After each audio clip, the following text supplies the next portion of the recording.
Hello! Right. Oh, stop. We're just talking about how gorgeous we all are. uh, Not me. We're so As I shove attractive. food into my mouth. Hey, nothing wrong with that. Nothing wrong with that. People gotta eat. People gotta eat. So, we are playing this book with some help from the Blue Book, also known as Expert Book. If you have not caught the show before, oh my god. It's supposed to be a deadline. It's never dead. So we are all from Instagram, and we are playing the Moldvay Basic Expert Rules, and we are on session 3 now. Hey, Darkside, how you doing? Affy, thank you so much for the sub. You're wonderful. Did I say that with enough? Affy, Merrick and I know something that you don't know because I got a package today that's very cool. If you're still here. Maybe she just dropped the sub and ran. That'd totally be like her. Totally be like her. Anyway, we'll get right into things. When we left our intrepid heroes, they had discovered that there were orcs not far from the mountain where the sunstone landed. And the orcs... Well, the party was... I want to make sure that I word this appropriately. So while the party was resting in the dungeon, the orcs arrived on the mountaintop and then began to run off with a group of townspeople, members of the caravan. Agni, thank you so much for the raid. Woot woot. And then the party tried to catch up, but were unsuccessful, with the exception of managing to save Ketris, the sage of the Phoenix Order that's with the party. There is a very large orc encampment at the bottom of the pass, on the north side of the pass. Hundreds and hundreds of orcs. We're not talking like a handful. There is a massive force of orcs there. And the party slipped off the mountain pass and down through, some broken rock fields. And, oh, hi, Ryan from Canadian Dice. How are you? And when you got down sort of off the hill, you hid, and you sighted a orc warlord who there was some assumptions that he might be the orc Malgot, which was mentioned in the what we will call the Sunstone Dungeon. And Malgot was riding a very large lizard. And from the mountaintop, he spotted you and your group as you made a run for the swamp. And he blew a horn, and orcish scouts and harassers began to come down the mountainside after you. Now, I want to make sure that we understand they're not like right there on your heels. You might have, 500 yards, maybe even a little bit more than that between you and the orcs.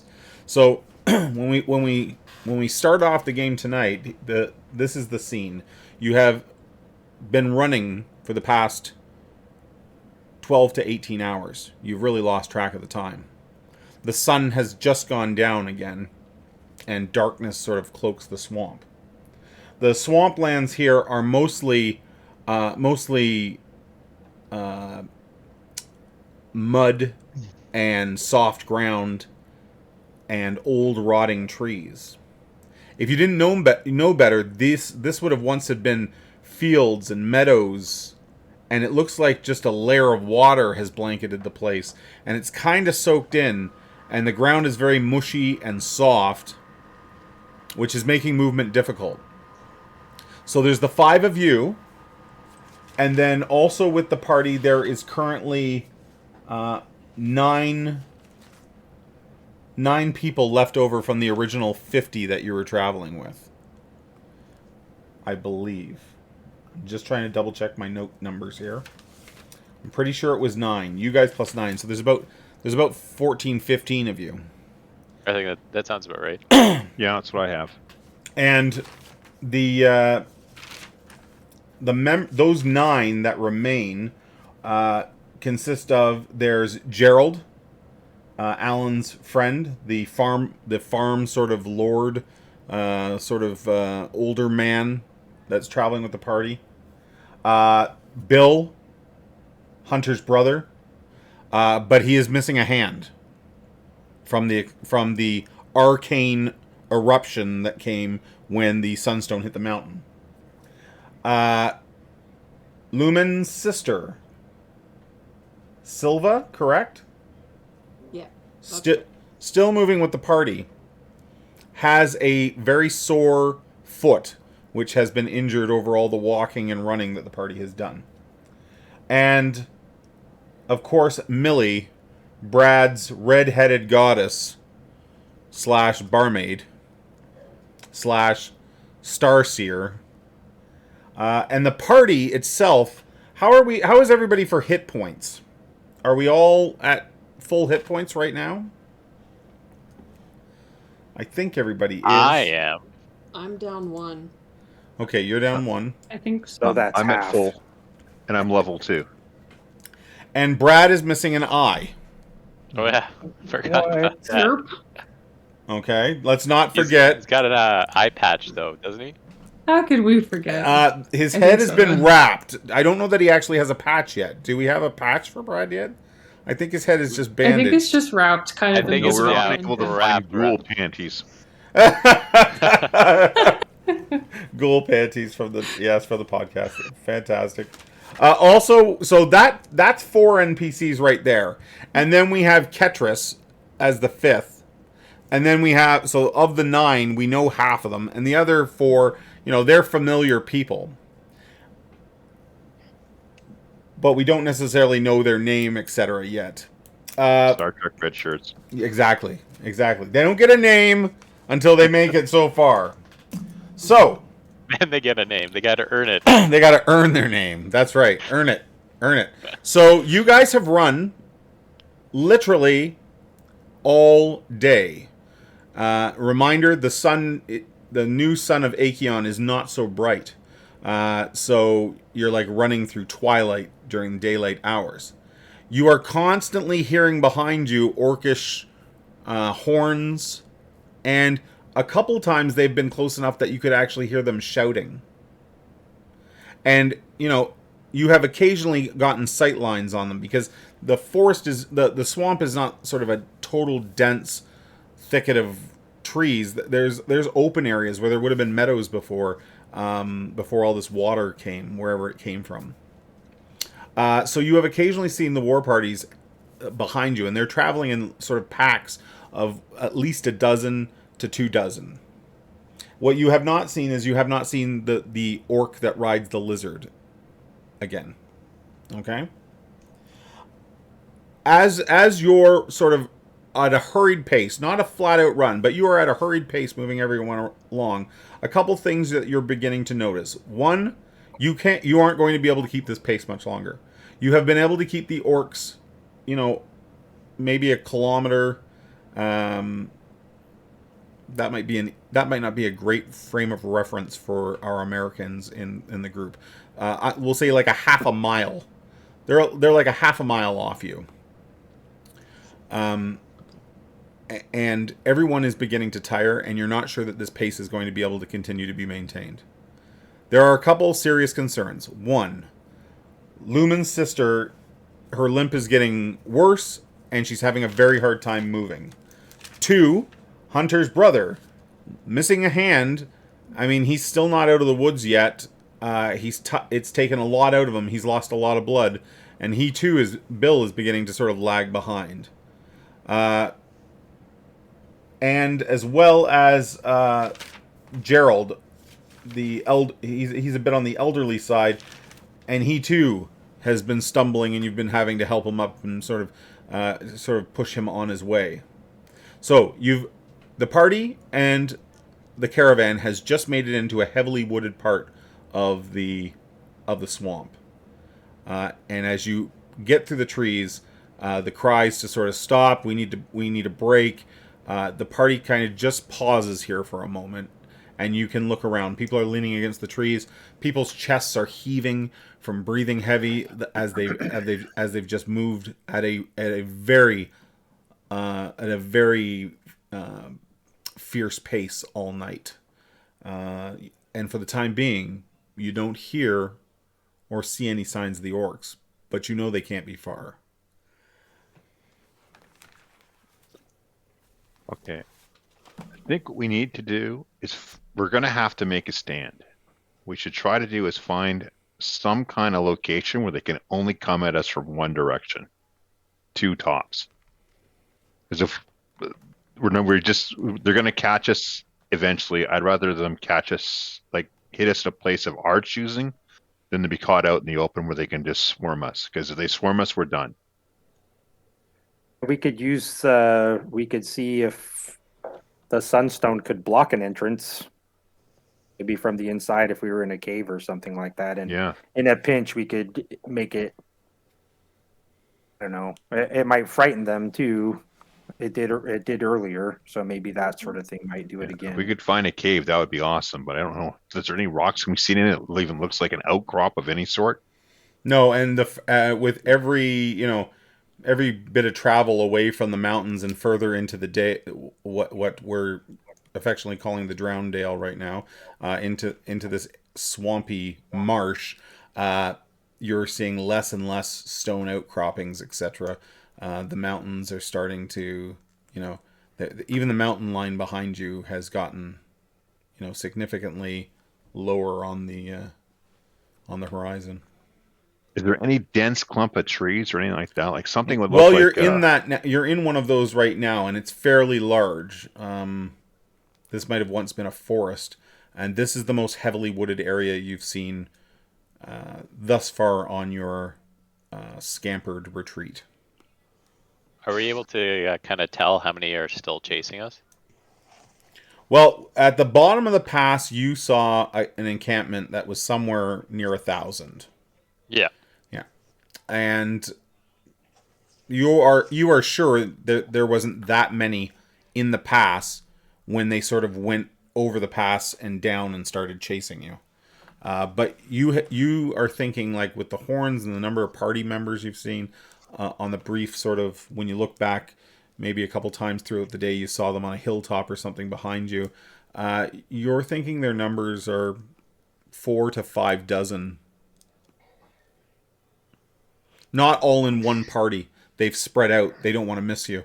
And they're essentially just pushing you like the hounds push a fox, and they're just slowly but steadily gaining ground on you, or at least you think for the most part that you've kept this, as I said, this sort of half-mile breach. Did they have like any animals along with them? You have not heard nor seen anything that would identify that.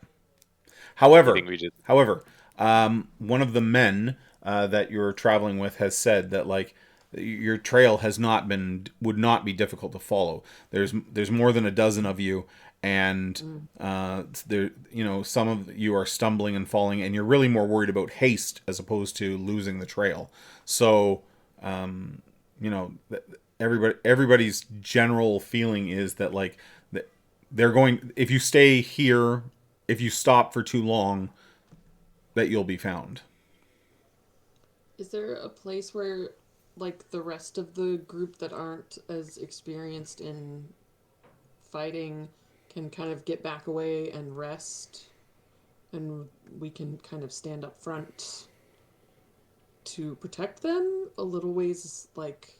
Something like that might exist in the forest that you've just sort of... I call it a forest. I shouldn't. That's probably... There's too much... There's a lot of standing water, and, Are we like ankle deep in water running? Sometimes you have no choice but to do that. Like a bayou. Exactly. Yeah. People, for the most part, you're trying to keep up on the there would be, areas of high ground, And occasionally you come across a hill where you get right up out of the water, but the ground is still like, it feels like it's just waterlogged and soggy. Like when your feet hit it you leave boot prints, no problem. Yeah.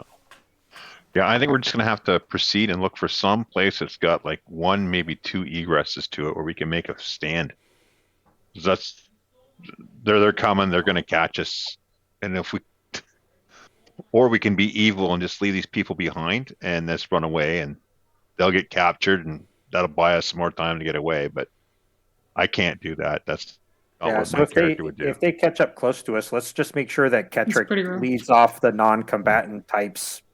Yeah. Keeps going, and then we can do some sort of defensive fighting Yeah. thing. And if we only get, if we get a party that's small, a raiding party or a chase party like less than 12, then we might have a chance. Hey, you know what we And can then we do? could buy us some more time. Why don't we just get Ketris to take the non-combatants and go? We'll Sure. double back and go hit them. They're expecting us right now. They know that they've been chasing us for 18 hours, so they're expecting us to keep running. There's a good chance an that their ambush. guards down, and if we just go right back and smash them, that they won't be expecting it. Hopefully their guards down because they've just been chasing. We've left a huge trail for them to follow. That should give them a bloody nose and make them stop and regroup, and that'll give us time to get away. Sure. Okay, I like that. Yeah. If we I'm go back and spellless. smash them, there is 50 of them. Yeah, I'm not saying smash them all. Do a quick hit, grab if they're out in groups, right? There's scattered line, extended line chasing us. There's going to be some that are making sure they don't lose us, right? Like the hounds. Just go grab whatever group's physically on our trail and smash them really hard, then get out fast. Kill a couple and roll out. Just enough to make them regroup so they'll go screaming for help. That might slow them down a bit, right? I know some of the other members that are the non-combatants, they're pretty pooched. But Yeah. how's our player base? How are we feeling? Could we still keep going for a while? So the biggest problem the party has right now is that your last rest was not exactly comfortable. You rested in the dungeon, and Yep. hard rock floors, stone walls, not always the best place to get a full good night's sleep. And then, but however, the waters from the fountain and the magical healing that they supplied you seem to have bolstered your stamina as well. So, the real difference would be like Turner and Hunter are carrying a fair amount of equipment as far as weapons and armor and shields and things like that. So hiking all day with all of that pack and trudging through the water, etc., you're tired. Maybe not as tired as, say, some of the non-combatants that are with you, but you're still tired. Yeah. Not to the point, though. I will say this: not to the point that you are receiving any sort of penalty for combat or anything like that. Yeah. You haven't reached that point yet. So tired, but not complete exhaustion yet. We could have a couple hours left in the tank. Yeah, I think that's But reasonable. I'm thinking if we go now, hit them before we get too tired, give the other guys a chance to get away, and force them to regroup. So they're not in chase mode. They're in the maybe there's more than we thought. Yeah. Like a good ambush. So the orc party is a half mile away. Mhm. Now I'm thinking maybe we can all as a group just immediately stop where we are, reverse our track, follow the footprint steps back maybe, I don't know, 100 feet. We jump off the track, the non-combatants head in a separate direction. The combatants can also head in a separate directions. We split up and then hit the party hard and then try to cause a ruckus. Maybe have the group stop chasing the other party, throw them off their trail a little, something like that. This is why I just kind of think we should just, instead of doing anything fancy, let them keep going, and we just double back immediately and go smash into them. I think I would worry that they would choose to all chase the non-combatants, and then we're in the wrong spot. So That's why if we just double straight back Yeah. and go right back and hit them, it'll give the combatants just keep going in the line. The non-combatants just keep going in the line they're going. We go straight back up the trail, nothing fancy, till we smash into them and just hit them as hard as we can. Can't hear you, create the Gator. most distance. I can hear you now. Why not? I can hear you now. Okay, yeah, it just gives us the most option. Not the most option, but it gives us the most time. Okay. Exactly. It's the most That time to biggest get away. separation. Well, There's this- Ketris moves around and tells people that sort of the idea that they're going to continue. Can I, Emily? Can you make a intelligence check for? Maybe not intelligence. Maybe a wisdom check for Lumen. Wisdom. Okay. Okay. And if we can get a wisdom check from Hunter as well. Oh, that's not good. Okay. Fair. These things are fair. Fair. Okay. Well, with that, your friends, your family, in some cases, sort of say their goodbyes, and Bill says to Hunter, don't do anything stupid, right? I'm not there to watch your back. Don't worry, brother. You do plenty stupid enough for the both of us. And he looks like shit. Just beads of sweat rolling down his face. His arm. He's finding it painful to hang at his side, so it's been put up into a bit of a sling to hold it steady while he moves.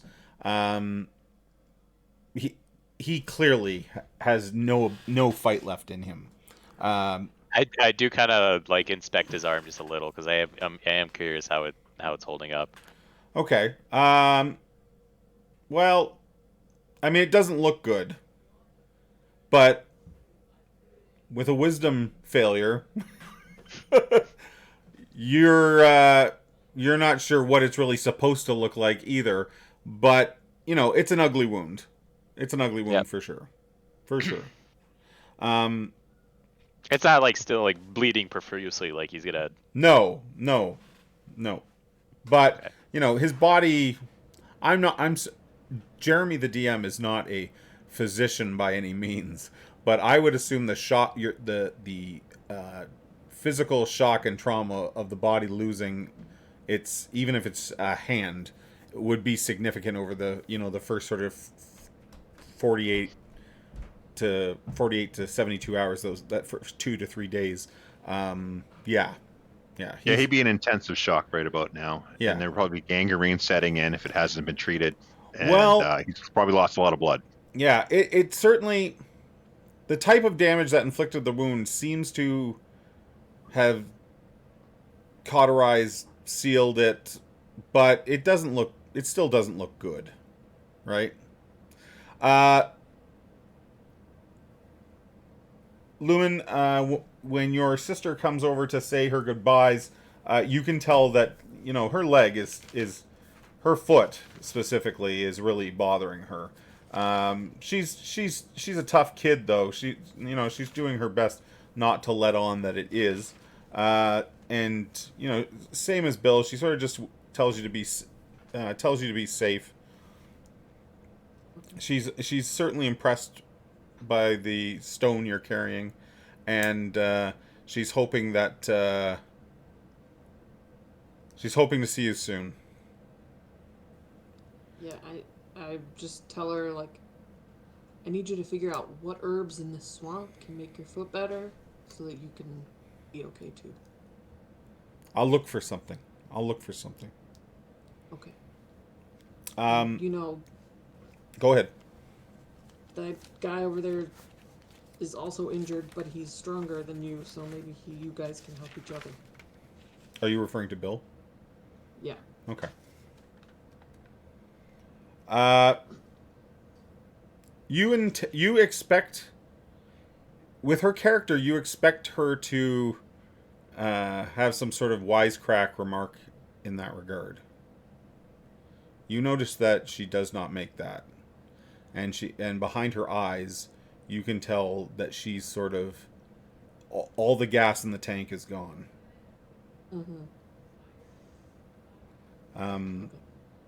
Gerald is doing his best to stand up. Turner, you knowing Gerald a little bit, Gerald is not only physically tired, he is emotionally dealing with the loss of that boy that the orcs took. You can tell that weight is weighing on him quite heavily. That he seems to have internalized some guilt about that over the last day. You've heard him over the last day as you've been keeping ahead of the orcs. You've heard him fearful for the boy's fate. Ketris has done his best to be a friend to Gerald and has been encouraging and saying that there was nothing that could have been done, and he's not to blame, the orcs are to blame. Trying his best to be a consoling friend, but you can, again, just as that when Lumen looks into her sister's eyes and can tell there's nothing left in the tank, you can tell that Gerald is physically exhausted, and he has maybe cracked a little bit mentally. Okay, I kind of grab him by the shoulder and give him as we're saying goodbye, and I tell him that you can't feel bad about what's happened. All we can do is survive. You need to live for that boy, because you need to make it to town so that you can send help for the boy. That you are his single best chance for survival. We're going to go buy you some time, but it's up to you to find the strength to make the run to get the help that boy's going to need. There's too many of them, but if you can get there and summon the guards and help raise the army, you'll do more for that boy and other boys like him. It's up to you, my friend. So I will buy you that time. You hear his voice is shaky. He says to you, Turner, and he looks around. He's like, there's nothing here. There was supposed to be a kingdom here. The people in Gustwind said there was a kingdom on the other side of the mountains that we could... There's nothing here, Turner.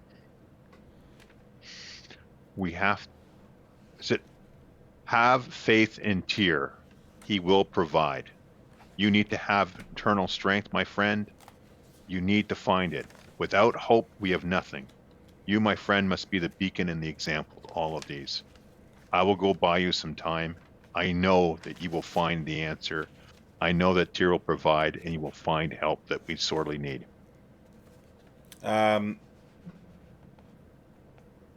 He fakes a smile. You can tell there's nothing genuine in it. He has a tear that rolls down the outside of his cheek, and he just sort of falls into line with everybody that's starting to move on. Mm-hmm. You have a great deal of concern.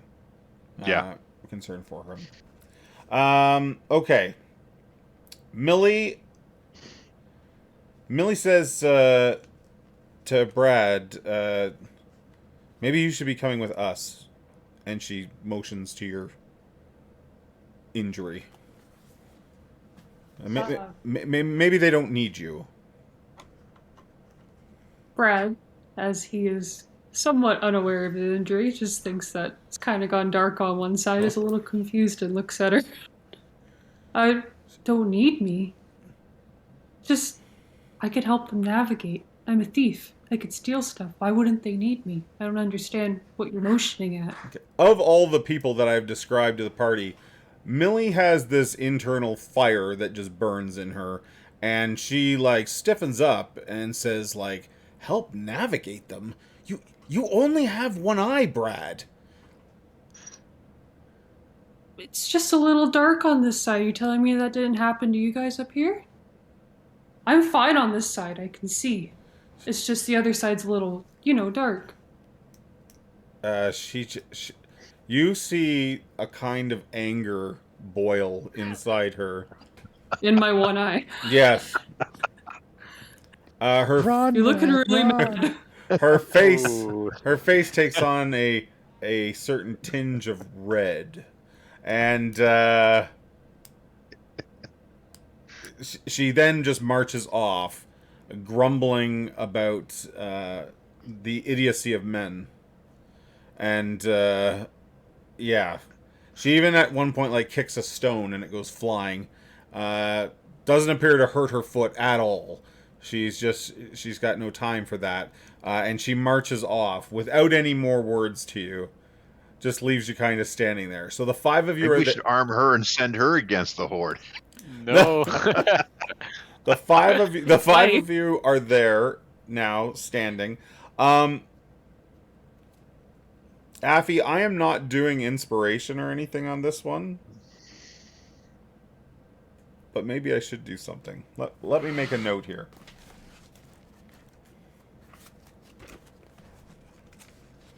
Let me make a note here. So in 5th edition, we let chat give everybody inspiration. We let chat give people healing. Maybe we won't... Well, I'm not going to do the healing, but maybe we'll do the inspiration. We can say that not advantage, because that doesn't really work with basic. But maybe I'm just going to note down for Turner and Brad. I know I'm rude. I'm sorry. I'm going to let you use the points still. And maybe a point will come where Turner and Brad need a little extra help, and we'll give it to them. Okay. So you see your friends and family members sort of twist through this flooded forest and disappear it's only a few minutes before they disappear. And at that point you hear an orcish horn. And you guess that they are getting close. They are getting close. So you are currently in a tree line. There is a ridge line though, a hill that sort of runs maybe 1,000 feet from the forest that you're currently standing in. And the orcs must be somewhere over that ridge. How hard is it to hide in basic? Or like find a way to... Well, if we're talking about hiding behind cover and things like that, then that's kind of left to my domain. I can ask for a dex check or something like that. And then thieves themselves have an ability called Hide in Shadows. But Hide in Shadows is done like... that's when, like, the thief can almost hide in clear view, but, like, just tucks back into the shadows and disappears.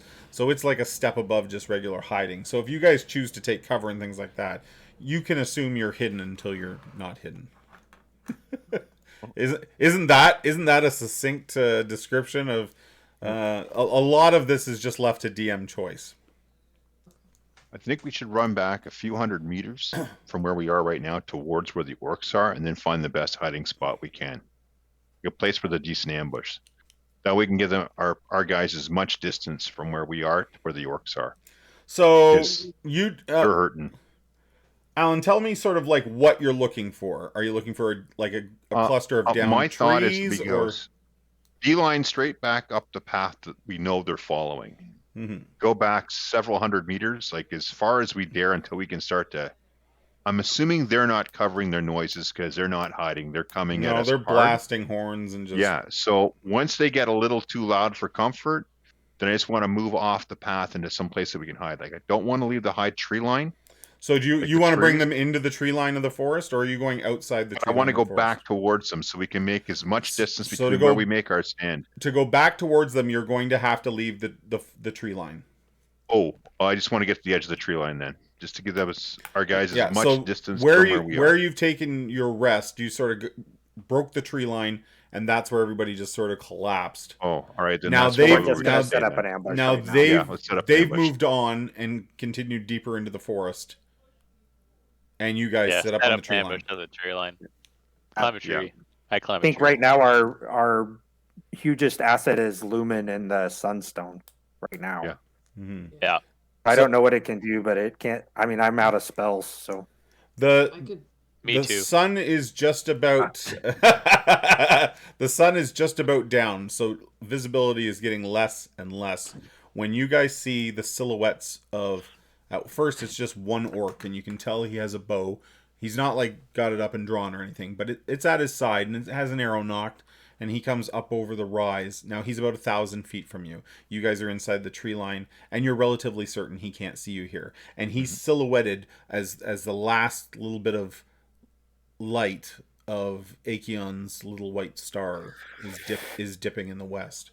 And then he is joined by a second, and then a third, and then a fourth. And before long, you have a cluster of at least a half a dozen orcs standing on that hill, and they're using that bit of high ground, and they're looking. I think it's what I want to do is just take some of my rope Yep. across the path, tie Okay. it to one tree at ankle height, and rip it across on the other, and just kind of stay hidden. Okay. So With and then the with the intent to trip. I want it to like yeah, to trip. set And up this an is obstacle. just a hasty obstacle, just something that'll make them that they won't see so they can trip. So that's when we'll hit them. Okay. All right. So We should have like Schwarzenegger trunk attached to the tree. No, I don't have time for that. But here, so Yeah, I know. Cover yourself in mud and hide. yeah. they pause. They take a very long pause, looking at the forest, the wooded tree line. Like you're like, come on, and they're not moving on that ridge. They're standing up on that ridge, sort of watching the tree line. You can feel like as you sort of like stay in your hiding spots, you can feel like your muscles are aching from having run all day, and now you're standing still and trying to hold perfectly immobile so that you don't draw their attention. Are they within bow? Like, could Brad pick one off with a bow? No, I With their think bow and arrow? I think Good old one eye. Good old Yeah. one eye. now ranges shot. are different Just, for like, turn my bows head. Yeah. outside. We were aiming you Let me like check pin the that. tail on the dog. Because maybe she can motivate them to come. Yeah, that's Or, good. sorry, maybe he can motivate them to come. That's, Sorry. that's a good point. Hold on a So second. how about if I yell out in orc, hey, they're right here, hurry, hurry, and see if I can get them moving. That works. If they're scared to enter the Na-na-na-boo-boo. forest, do we really want to get them into the forest? I'm afraid they're waiting for more people to show up. That's what I think. So I think so Yeah. too. So maybe So I'm gonna be really before I even get the okay of the rest of the group. I'm gonna loud whisper in orc, Mm-hmm. very vaguely, they're here, and that's it. I'm not like they'll have to determine whether or not that's something Sure. Okay, that they can. hold on one second. For whatever reason, I can't find the ranges in here. Ah, here it is. So a longbow can shoot 210, and that would be yards outside. Mhm. So they're still well out of bow range. Okay. I might have to be louder than whisper. Yeah, you're gonna have to significantly loud. As Okay, Lullaby's just about to do that, you see a light appear amongst them. They have lit some kind of you're guessing a torch. Great. Like flaming arrows type of torch. I might move back a little bit before I yell, but I think I'm gonna do that anyway. I don't think it's gonna Yeah. change. As a matter of fact, Okay. if we can get them to run towards us and not shoot flaming arrows at us, that'd be great. Yeah. All Would right. be great. So I do it again louder to see if hurry, they're here. Okay, give me a Not No, I'm this not. You know what? again. I'm not going to worry about a check or anything for this. I'll do it. You shout that out, and you obviously have gotten their attention. Oh, good. And everyone except the torchbearer sort of begins to descend the ridge and come towards the forest. The torchbearer starts sweeping the torch in the air. Signaling. Mm-hmm. Ruh-roh. I call out again. Faster, but be quiet. They're right here. Don't make any noise. Faster. Okay, He's so screaming at the top of his lungs. you I'm get just trying to. Yeah. you can see that they've put away their bows. They've got they have crude axes and clubs and very Thingamabobs. poorly made swords, and they're almost to the tree line. They're well within your bow range now. If you'd like to do that before they reach the tree line. How many are in this group also? There's 5. Would I be able to hit one with my sling, or are they still too far away? No, I've got a max range of 161. I'm assuming it's feet or yards. Yeah, you can so probably inside get a them. dungeon, that's feet, and outside, that's yards. So yeah, I mean, sure, we can say that would be at your long range. You'd be at -1 to hit them at this range. Yeah, I'm going to give it a shot. Just if I can hurt one or kill one, that'd be great. Okay. To Anyone make else? them come. Anyone else want to use a ranged weapon at this point? Go ahead and roll. So they're Okay. at 160. Actually, I'm going to say they're at 150 feet.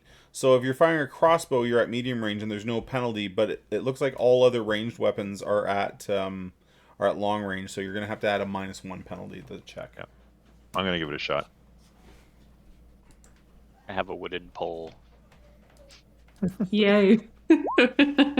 Throw some berries at him.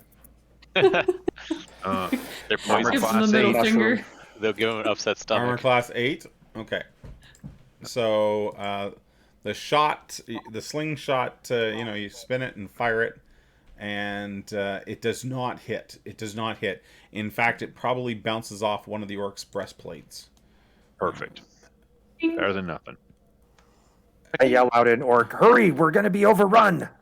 Does anyone else use any ranged weapons at this point? Oh, I suppose I should wait my turn. I have a wait short bow. till I don't know if that. No, you can do it now. If you want, go. If anybody's gonna shoot a ranged weapon at them, go ahead and just roll that into the Okay. chat, and just remember to add the range adjustment of -1. What about the sunbeam? Yeah, what's the range on the sunbeam? Does it say? 60 feet. Yeah, so they're not close enough yet. Oh, okay. And I want to wait till they're closer and maybe in a line. Fair enough. You scream in Orcish, single file, Yes, I Oh, can. file. So Brad lets loose an arrow. It does not connect. Single file line, you fools! Hurry! They weren't in my left eye vision, were they? Run and Have you single forgotten file all your down. training? Single file! Dark spot. Okay, so they And close close. together, too. They close the distance. Orcs move at a fairly good clip. Let's check that movement out. So the orc closes movement 120. So Okay. so they go from being about 150 away to like 30 feet from the wood line. And you guys again are welcome to take any ranged attacks you'd like to take. Yeah, I'll try However, one more. this time you're adding +1 to hit because they're so close. Yeah, I want to line up as many as I can in that 1 foot wide, 60 foot long. Yep. I'm gonna roll a D3 to see how many you can catch. Okay. Actually, I'm gonna be generous. I'm gonna roll a D4. Why don't you do it? Why don't you do it? Four. Go ahead and roll a D4 and see. The sling. So only one. They are not coming in any sort of a line. So the sling stone does not hit. Yeah. I'm gonna throw my non-magical spear, Okay, go ahead. and I'm gonna yell at the same time, "Look out! They've got a spear!" Lullaby's just like Spear in my Lullaby hand. has been yakking nonstop in Orcish as they approach. That does not hit. This is gonna be a rough night. I can't read. Brad, are you gonna It's gonna shoot be your a short arrow? one. Jeremy's getting his Christmas present. Oh, Going early. Oh no! This is how we die, and then we roleplay our Not with a bang, our but a loved whimper. ones in the other party. Brad, does Brad want to shoot again? Yeah, that's fine. Shoot another arrow for us, Brad. Be rad. Oh, Rad. that does Be not rad. hit. Ooh. Lumen, does Lumen? Are you gonna shoot the beam? Yeah. It's just at one of And- them, but you're like, they can take it, right? Everyone's missing. I get frustrated. Can I throw a torch at them? Do you not have a Whole ranged forest weapon, is Hunter? whoosh. What? Does Hunter not have a ranged weapon? I have 6 torches and a rope. Oh, I see. Well, good for you. Yeah. Tie the torch to the rope and swing it. And then Throw the torch and I'll yell fireball and work. Okay, so the beam shoots out. They have to make a saving throw versus spell. That's what I was checking on.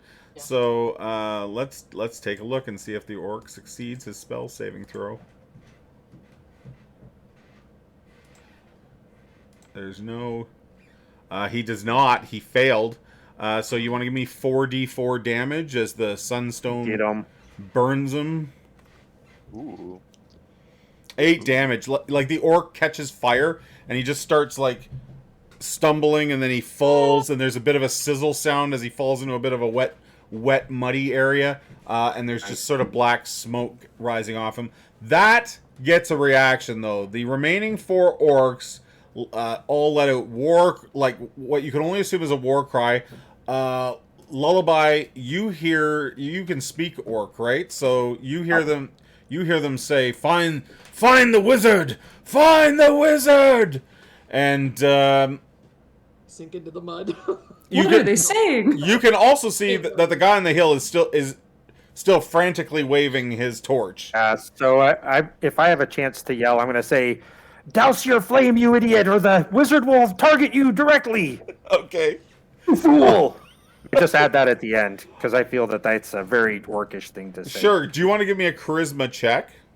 I do Come not, on, but I'm going to do it anyway. roll. And then we're going to roll initiative because the orcs break the tree line. What? Heard it through the What? tree line. Can I still throw a torch? Oh my gosh, you needed an 8 or less. You rolled a 2. Yeah. Nice. The orc on the I hill. hate that. The orc on the That high hill. charisma. The orc on the hill stops waving his torch around. It sort of drops to his side, and you think you've got him thinking about maybe he shouldn't be waving that around. However, the orcs now bust through the tree line. I'm going to say that the first trips on Turner's rope, and I'm gonna Turner, if you can roll a percentile dice on a 51 or higher, I will say a second one trips and falls prone. That's the roll a D100, right? Yes. 51 or higher, a second one will trip. No, just No. the first one. So we still have 3 orcs up, and I'm now going to do the initiative check. The party wins. So Yeah. so Wait. you are right now about we're going to say the orcs are just inside the tree line, and I'm going to say that you have about 20 feet of distance between you and them. So you can use your movement to close that distance, or you can stay back and fire. You can continue to retreat into the forest, whatever you want to do.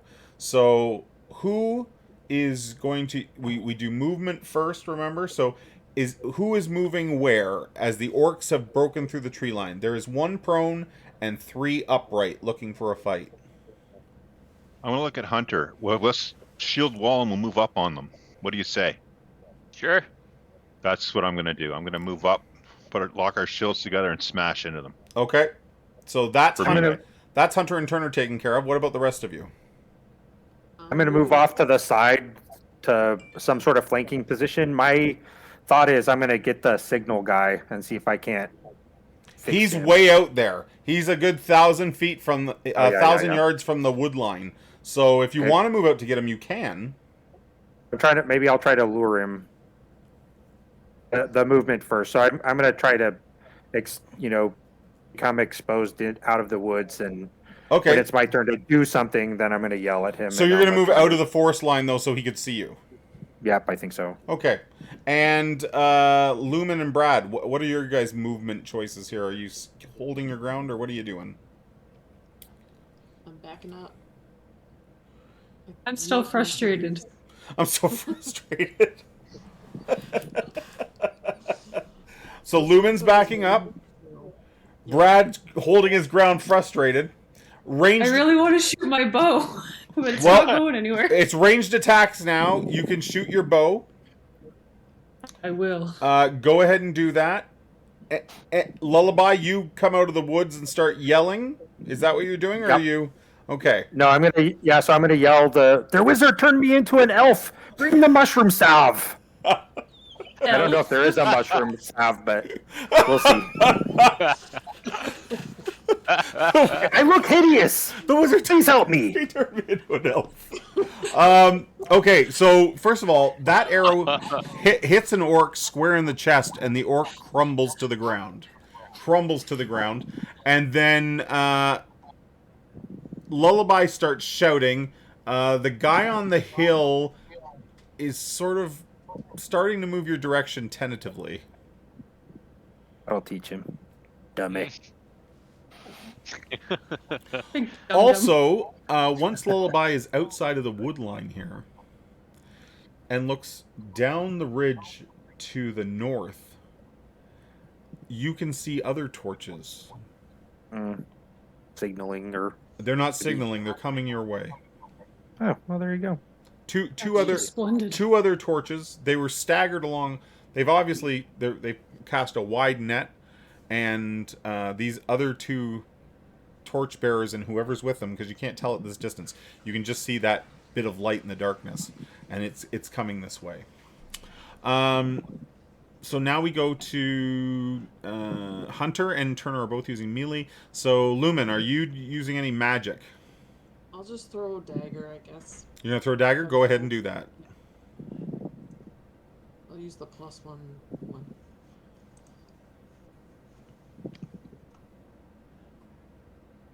That does not hit. It buries itself in a tree beside the orc. And now melee attacks. Hunter and Turner, you guys sort of hit the group of orcs. There is one prone and two upright still. Do we get a bonus on hitting the one that's flat in his face? Yes, you'll get an extra +1 to hit him. Who's first between Hunter and I for going? You guys decide. You're the fighter. You go first, buddy. I'll take one of the guys standing. Okay. Oh, no problem. So your sword cleaves into him. Unfortunately, it doesn't kill him. You literally put the sword right through the orc, and he's on your sword and just snarls, and he's still got fight in his eye. Turner, what would you like to do? I'm going to try to finish him off with my mace. All right. Let's do that. Ask me to add a bonus. Do I put the +1 bonus for the mace, or is that already in because it's magic? There's a magic bonus column that you have to make sure has a 1 in there. Yeah, let's check your character sheet quickly. Yeah. Turner. It does have the 1 for the magic bonus. Does it? Okay, it should add it in then. Yes. Okay. So you don't need to apply it. That would be for something like prone or 7 and 7 is. Did that hit? No, it does not. No, it does not. Oh well. So max damage, that would hurt. For what we were about to receive, let us be thankful. The orc that is stuck on your sword, Hunter, he takes a swing at you with his axe. Where is it here? Here it is. Axe. Quick question, what should my armor class be with a shield? You and I both have 4 armor class. Okay. Are you what type of armor are you wearing? I am wearing chain. Yeah, you're the same as you. Chainmail and a shield. Chainmail and shield. Chainmail and shield is 4, is it? Mm-hmm. Yeah. Okay. Perfect. Okay. So he takes a swing at you with his axe. I'm going to give him a -1 because he's impaled. He hits armor class 9, so that does not hit. The prone guy, I'm just going to say, uses his turn to stand, and the other remaining 2 upright orcs attack the shield wall, coming around the sides of it, though, because there's nothing to really prevent them from doing that. First attack is on Turner. Armor class 15, that certainly doesn't hit. And the second attack on Hunter. Armor class 13, that doesn't hit. Okay. We're all rolling bad. Yeah, that's okay. That's okay. So that ends it. That ends it, and we're on to a new round. This time the enemy wins the initiative. So you now have 1 orc impaled and 3 orcs upright and fighting, and 1 orc is dead from Brad's arrow. So that's a total of 4 orcs. And the 6th orc is still kind of very cautiously approaching Lullaby out in the marsh. His torch, he's using his torch to sort of guide his footsteps to you as quickly as he can. He can't, at this range, with this lighting, there's no way he can tell if you're an orc or an elf. Okay? Did the one go down from the spell before? Yeah, did I do my math wrong here? Hold on a second. I don't think Brad's arrow killed anyone. I think it was the beam. Yeah. No, Shut No, up. Brad's arrow did kill somebody. Brad's arrow No, got it one. did. Okay, so just a Brad's second. arrow Brad's did get arrow one. killed like 8 people, I'm pretty sure. Okay, I'm everyone. pretty sure. No, you know what? Horde. You're right. I've got 1 too many orcs. So we have 1 orc impaled and then 2 orcs attacking the shield wall. Yes. Yeah. Thank you. Thank you. Good on you. Good on you. Okay, so let's do those attacks. The impaled orc continues to flail at Hunter. I'm going to give him a -1 to hit again as he thrashes about. Armor class 10, that does not hit. And then the one on the edge of Hunter attacks. 16, that does not hit. And the one on Turner attacks. Armor class 8, that does not hit. So they are in, full scramble. Now, it's your guys' turn. Lullaby, the orc that's crossing to you, I'm gonna say that he's moving along enough that he's at about 600. Did we say 1,000 yards originally, the ridge? Yeah, so he's at 600. He's at 600 yards. Okay. For me, my intent right now is to move far enough or close enough to retrieve the spear that I threw and missed with. Okay. I'm gonna say you do that. That's fine. Okay, and then I'd also like to yell again if it's possible. Yeah, you continue to bait him forward, right? Yeah, I'm gonna yell, Clava rewards the bold. Help me kill these soft humans and we will wear their entrails around our necks. Fantastic. Oh. What is everyone else doing? Brad, I will tell you this. It's dark in the forest. It's dark everywhere then. Yes. Yes. However, there's a little bit of light from the burning body just outside the wood line. Is it on the left side? If you were to join the fight with Turner and Hunter, you could use your thief backstab ability. But you would have to use a melee weapon. Okay. And just so you know, that gives you an extra +4 to hit. And it also doubles your damage if you do hit. Ooh. Okay. I'll do that. Are you going to do that? Yeah. Are you going to move in on the one that's on Turner or the one that's on Hunter? The one that's on Hunter, because it's already pretty, Well, he's got one damaged. impaled, and then he's got the other one that's fighting him. Okay, I got the one that's fighting him then. Okay. And, Lumen, are you moving back, or are you holding your ground? You're in the frame. I will stay where I am. Yeah. I'll stay Okay, where I am. so you're staying where you are. Turner and Hunter, any movement that we need to consider for you guys? No, I think we're good. Yeah, I think so. Hold our ground. So let's do any ranged attacks, if there are any. Is Lumen throwing a weapon, or is she shooting the beam, or what's she doing? I think I want to try to blind one of them with light. All right. From the Sunstone or your own? My own. Ooh. Do you have a spell slot available? Yeah? Just Okay. one. All right, let's do it then. Let's do it. I have to make a spell saving throw for that orc. Orc spell. Here we go. And which one are you doing it on? The one fighting Turner, the one fighting Hunter, or the one impaled on Hunter's sword? The one that was impaled was also trying to attack them, right? Oh yeah, he's still swinging. Yeah, I'll get him out of the way. Okay. I'll make a saving throw for him. I can. He failed, so he is blinded. He is blinded. And now, so that's that. So now we're doing your guys' melee attacks. So let's have Brad go first. So, Brad, if you look down your character sheet, there should be a backstab button. Okay. You gonna backstab me? Always. Backstab, armor class 10. Somehow the orc sees you in the last moment. Maybe you step on a stick or something. And that attack misses. What can I say? I'm an average thief. With one eye. I'm below average. Oh boy. I think you rolled a 4. Oh boy. Nice. +1 for the dagger, and then +4 for the backstab. Did roll a 4. Yep. Okay. Yeehaw. Turner and Hunter, what are you guys doing? I'm gonna attack the one that's not blinded. I'm gonna impale this guy and get the other. The other one? Dude, okay. The one that's fully not damaged. Sounds good. You pull your sword out of the orc.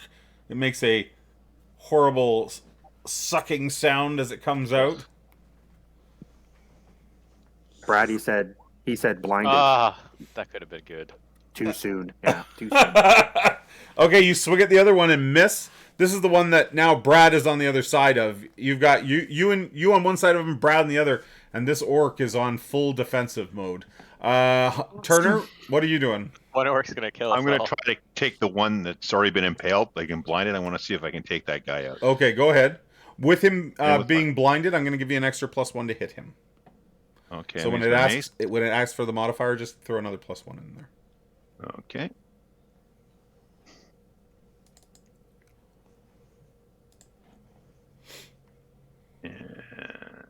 That hits him. Oh, I hit. That hits him.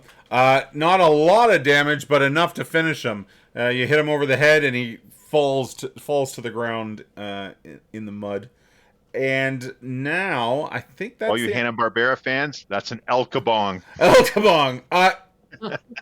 Did I forget anyone's turn? We've gone through everybody that initiative. So we're going to roll initiative again. The party has won initiative this round, so you guys can go again. Brad, you can't use your backstab now. The orc knows you're there, but you are in melee combat with him. Same for Hunter and Turner. You have one on you. So there's just 2 left up. 2 orcs remain. 1 between Hunter and Brad, and 1 fighting Turner. Lullaby, the one that's out in the marsh, as I said, is about 600 yards from you. So movement. I'm going to give him. Yeah, I'm going to give him one more chance. So I'll move out maybe half whatever my movement rate is. Okay. Not because I want to be able to turn around and run if I have to, but I'll go out another 30 feet or so or 10 meters or so, and I'll yell, in Orcish one more time. I'll say, "This is our last chance to get all the glory for ourselves." Okay. And then I don't know. I'm just gonna hang out. No, and if he doesn't close anymore, like I can't throw a spear at him, then I'll just turn and go back into the woods. Awesome. Okay. Well, he's going to close distance, probably, on his turn, he'll close the distance with you, but it still won't be enough to put him in spear range. Okay, then just for the next round, I'll probably end up turning around and going back and letting everyone know what I saw on the ridge line with the torches. Okay. Lumen, holding your ground? Yes. Those in combat, staying in combat, I assume? No one's fleeing? Yep. Okay, here we go. So, we have ranged attacks now. Lullaby, you don't have anyone in range. Lumen, are you throwing a dagger or shooting the orb, or what would you like to do? I beam them. You're going to beam one of them? The one on Turner or the one between Hunter and Brad? Maybe the one on Turner, since he Sure. doesn't have any help. Okay. So Turner, a streak of light passes by you. The orc fails his saving throw. So 4d4 damage, please. 9. He just it's just an inferno. Him and even maybe a bit of the tree. The tree sputters and it's such wet wood it doesn't ignite, but it definitely started. Like you see little bits of bark burn away as the orc slumps and falls into the tree. And then melee. Hunter and Brad, you guys want to go ahead and take your attacks, and then if you don't finish them, we'll let Turner move in to finish off the final orc. Pretty sure this one orc is going to finish us all. It's possible. It's possible. Christmas is coming. Well, okay. I'll roll first. Yeah. Oh, Hunter, you Yeah, finish good. him. You finish him. Sweet justice. I finally killed someone. We did it, Hunter. It's only been like 3 episodes. So down the orc goes. Lullaby at the end of the round enters the woods, and you can see the lone orc. He's at about 400 yards now from the edge of the wood line. He has his torch up, and he's calling out, "Where did you go? Where did you go?" I'm getting the sunstone for myself because you're too slow, you dumb bastard.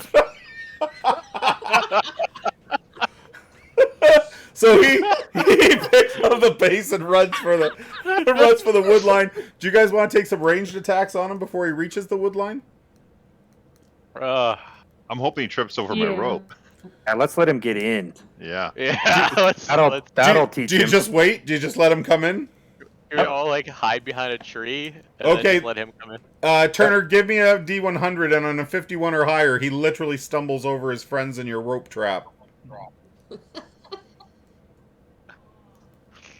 Oh, He does not. He does not. me. He comes in a little to the left.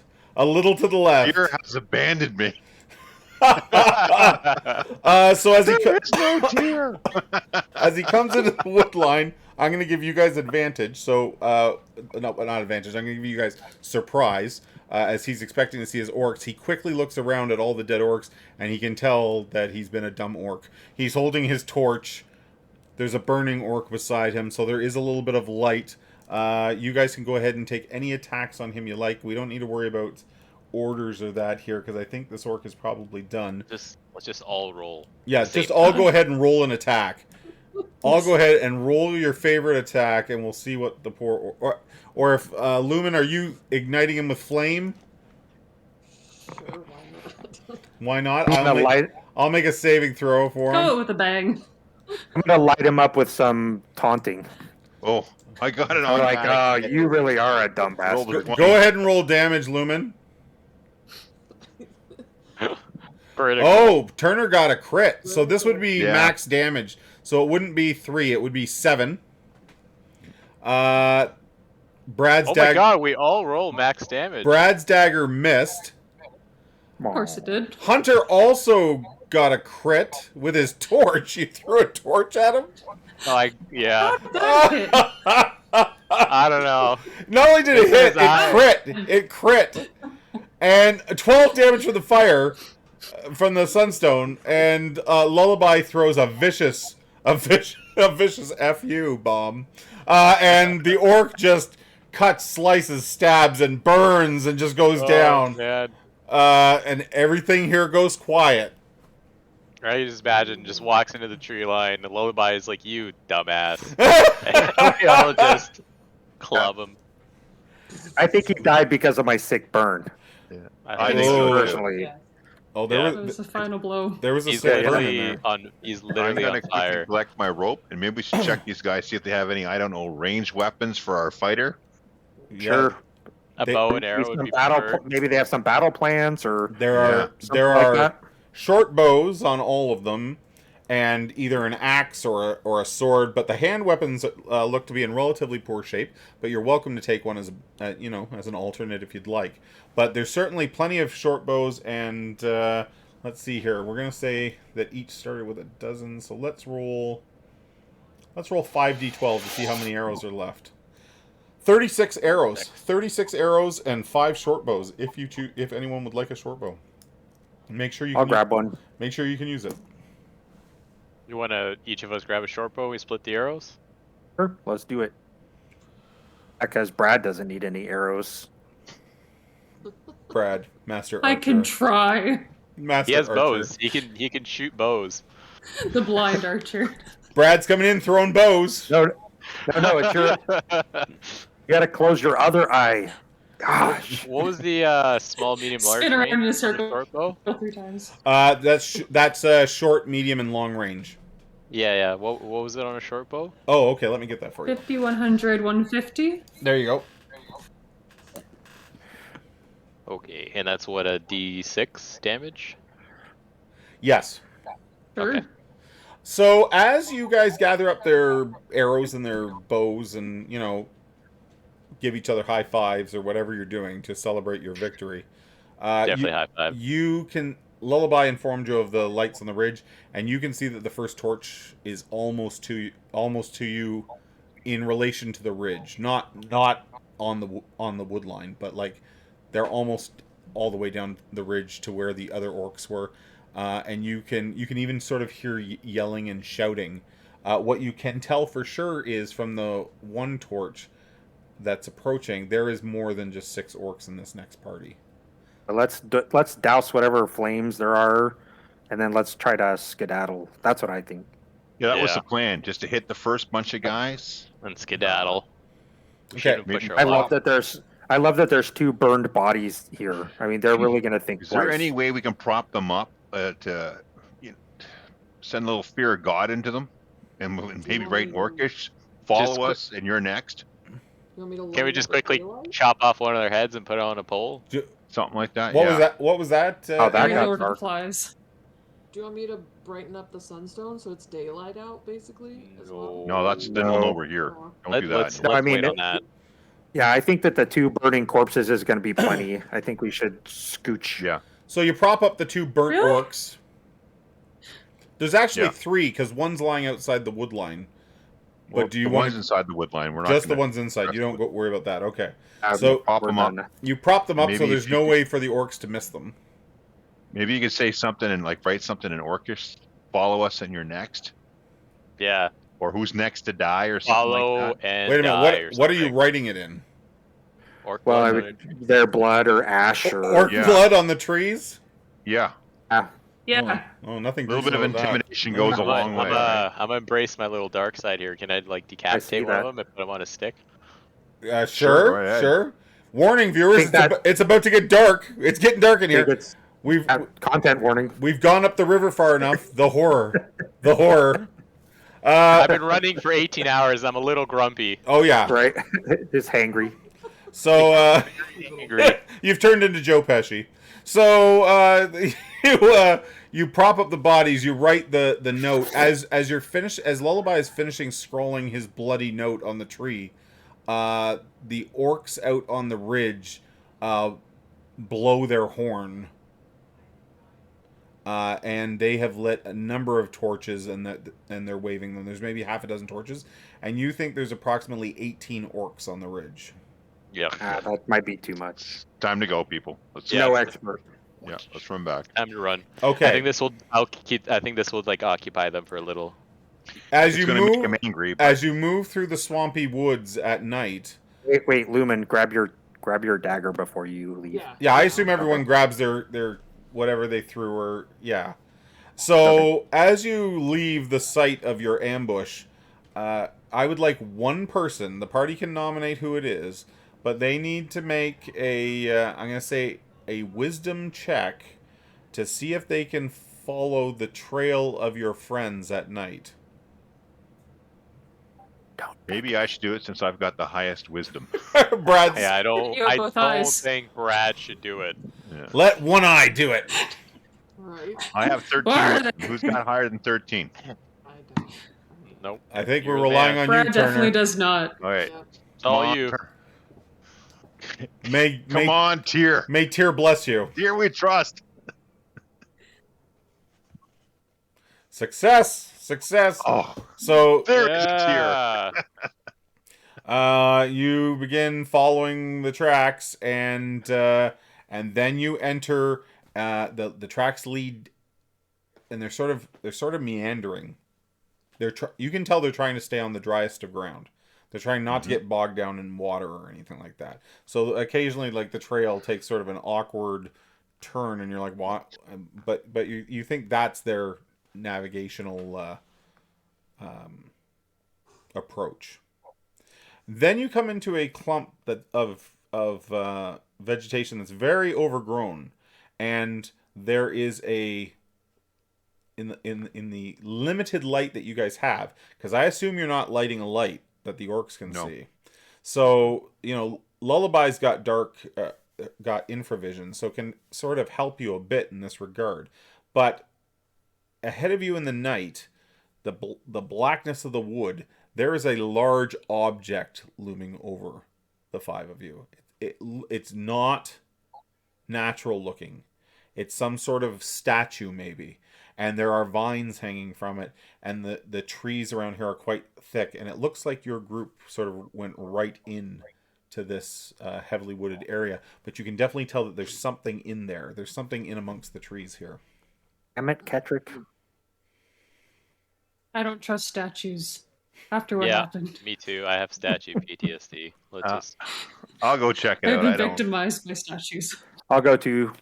Okay. Yeah, just I mean, I because think I'm we all hoping there should might kinda be a get it. doorway around the statue that we can go hide into. All right. I stand next to Brad. So I Turner, don't flash my mirror. you make your way in amongst the trees here, and you find a very large base stone for a statue. And the statue appears to be some sort of large bird. There are also cobblestones in amongst the trees here, like maybe a road was once here. It's overgrown with like tall grass and stuff, but not so much like. So the cataclysm, the downfall of Aikeon, only happened sort of in the last dozen years. So things haven't gotten a chance to overgrow that much, but like whatever watery thing happened here, the cobblestones have all kinds of growth in amongst them, but definitely you think there was a paved road that went along here. Mm-hmm. And the statue is of a large some kind of bird. It's hard, it's very dark, and it's difficult to tell. Oh, okay. Does it look An like eagle? our party, like our non-combatants, went this way? It looks like they passed through here, yeah. Okay. We're gonna go. Excuse me. I'm gonna go back, signal the guys, and say, like, "Come on, follow us. We found a road. I think they might have taken it. Let's go. There's a road here." So I follow, but I glare at the statue the whole time. Is it an eagle? It is an eagle. So Yes. Brad's eagle. The great eagle. Brad, you come in and there is a very large eagle sitting. Eagle. It's sort of standing there, and the statue makes it out to be very majestic. It's reared up. It's got its chest out. Its wings raised up over its head, and you feel like it's looking at you, Brad. I know about eagles. I look back at it with my single eye. With your I nod. your single eye. I do know about this. It's one of the few Your things I eagle do eye? know about. My eagle eye. So as you're It's going crazy right now. as Brad's standing there looking at this eagle and taking it all in, you hear a horn blast in amongst the trees somewhere, and you are reminded again that you are still being followed. So the statue, just so for your own reference, the statue with its wings upraised is almost 20-25 feet high. It's a fairly large installment, and it, although there's moss now growing on it and stuff, it's still in relatively good shape, and it was probably from this kingdom that the people of Gustwind told you about before you crossed the pass. Lullaby, you take a quick look around. You don't find anything that is reminiscent of a secret door or a secret anything. So do you get back on the? Are you going to try? You think they did take the road? Yeah, I think we should follow the road Okay. as best we can. So wait, is it like a paved road or like dirt? Yeah, it's cobblestone. Cobblestone. They can't really follow tracks on cobblestone. Exactly. Mm-hmm. Mm-hmm. So I mean, I think that's a good idea. If there's nothing about this eagle other than how cool it looks and how majestic it is, then we could probably just let it go, and just maybe mark it in our minds in case it's a landmark for something else that we find out. I've already made a note about it. Okay, so the party gets back to it. You wander through the night, and are you trying to catch up to the other group? Yes. Yeah. So at an hour, 2 hours, you're coming up on 3 hours, and you would have expected that you would have caught up to them by now, but maybe you've misjudged how tired you are, and maybe you're not making the time you had hoped for, when ahead you can see a pair of crumbled towers flanking the road that you're on. The trees around them have all been probably they were cut away long ago. So there's tall grasses and stuff leading up to these two towers, but there's no trees around them. Like defensively, those would have been removed long ago. So there's this big open flat space. The grasses have all grown to be about waist high. The road dips, and you can see that it's all waterlogged. So you're going to be, if you continue to try to follow the road, you're going to be sort of knee-high water. And these two towers, and you can tell that they've been damaged. One even sort of leans awkwardly, like the ground on its footings has maybe washed away or something. And a good wind, you think it could come down. And the other one? The other one stands relatively straight. This would be a good place for a stand. Are we still being chased? Yeah. Horns. You heard, it's been about 3 hours since the eagle, and the eagle's the last time you heard the horns. Oh, then it might be, in addition to being a good place to Rest. be defensible, we can rest. Yeah, exactly. Rest in one of the towers. Yeah. They gotta follow us this way anyway, so. Okay. How close to dawn is it, do you think? You're still sort of at, maybe it's 11 o'clock, maybe it's 10, 11 o'clock at night. Right. Okay. Past my bedtime. We should You're all tired, that's for sure. I can take first watch, or I can take last watch. With my infravision, we don't need to have any light. Okay. I'll take left watch. Maybe first watch in case they follow up on us. But we should check the place that we're going to first to make sure that it's free. There's nothing nasty living in it. I definitely got ahead of myself. Sorry. Yeah. I'll take first watch while everyone else is checking out the tower. Okay, so you guys sort of wade across. The water here is cold, and your feet feel horribly soggy and worn. And as you step up on the other side, sure enough, the towers here would have once sat on a little bit of a rise, but you can tell that the waters in this area have washed away the dirt and earth, and the one tower really doesn't have any footings left under it on one side, and this is what's causing the lean. But it hasn't gone far enough that it's just totally toppled. And it looks like it's that, we'll say that's the left one. It's even sunk a bit, like that side of the ridge that it's on has really been washed away. The stone road rises sort of out of the water again here, and it passes between the towers. And the second tower, you find a doorway into it, but it doesn't have a door on it any longer. But there is like an iron, what's the word I'm looking for here? Like a sconce, where you would hang a torch. Fine. Yeah. Okay. Yeah. But there is no torch there. Bracket. Yeah. Do any one of the two towers have a door still? No. Does the other tower? None of them do? No. Maybe we should camp out in the tower. It doesn't look like it's about to topple over. Yeah, that's what I was going to suggest. Or we do. They'd maybe be less likely to look in there. Maybe. Hey, Duality. I didn't see you come in. So, do you want to go into the broken tower? Also has a doorway, but you can already tell, like, the ground inside is not.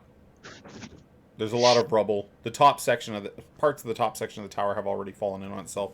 It's in pretty rough shape. They collapse this thing in on us. I say we go to the better tower. If we have to make a stand, it's better to be in the better tower than the one that's ready to fall over any minute. Yeah. Okay. So you step into the other turret, and there's leaves and things like that scattered in about. but everything is out towards the edges of the tower. But it doesn't seem like it's been used. There's an old wooden staircase winding around the edge of the inside wall, and it rises up to a second floor where you can see timbers that have seen better days, supporting a floor to a second floor of the tower. I say if we're going to rest, we should go to the second floor. That way they got to come up the stairs at us. That'll give us one egress in towards us. We should go up the stairs, but like take some precautions. Maybe the staircase is going to collapse underneath us. Yeah, one at a time. Who wants to go first? I can. How many hit points you've got? I've got 10. How many do you have? I got You go first. I can look for traps and secret doors on the way. Okay, all right. Sure. And I have the infravision, super helpful too. Yep. True.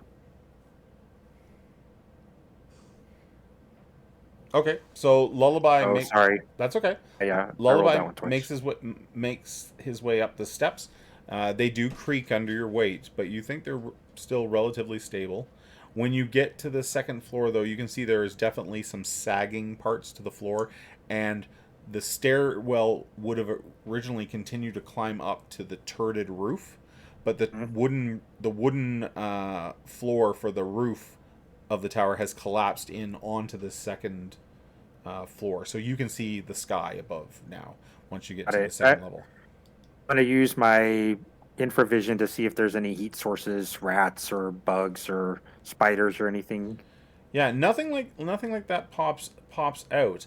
And as you sort of look about like that, you discover beneath some of the fallen ceiling timbers, a backpack has been very neatly folded,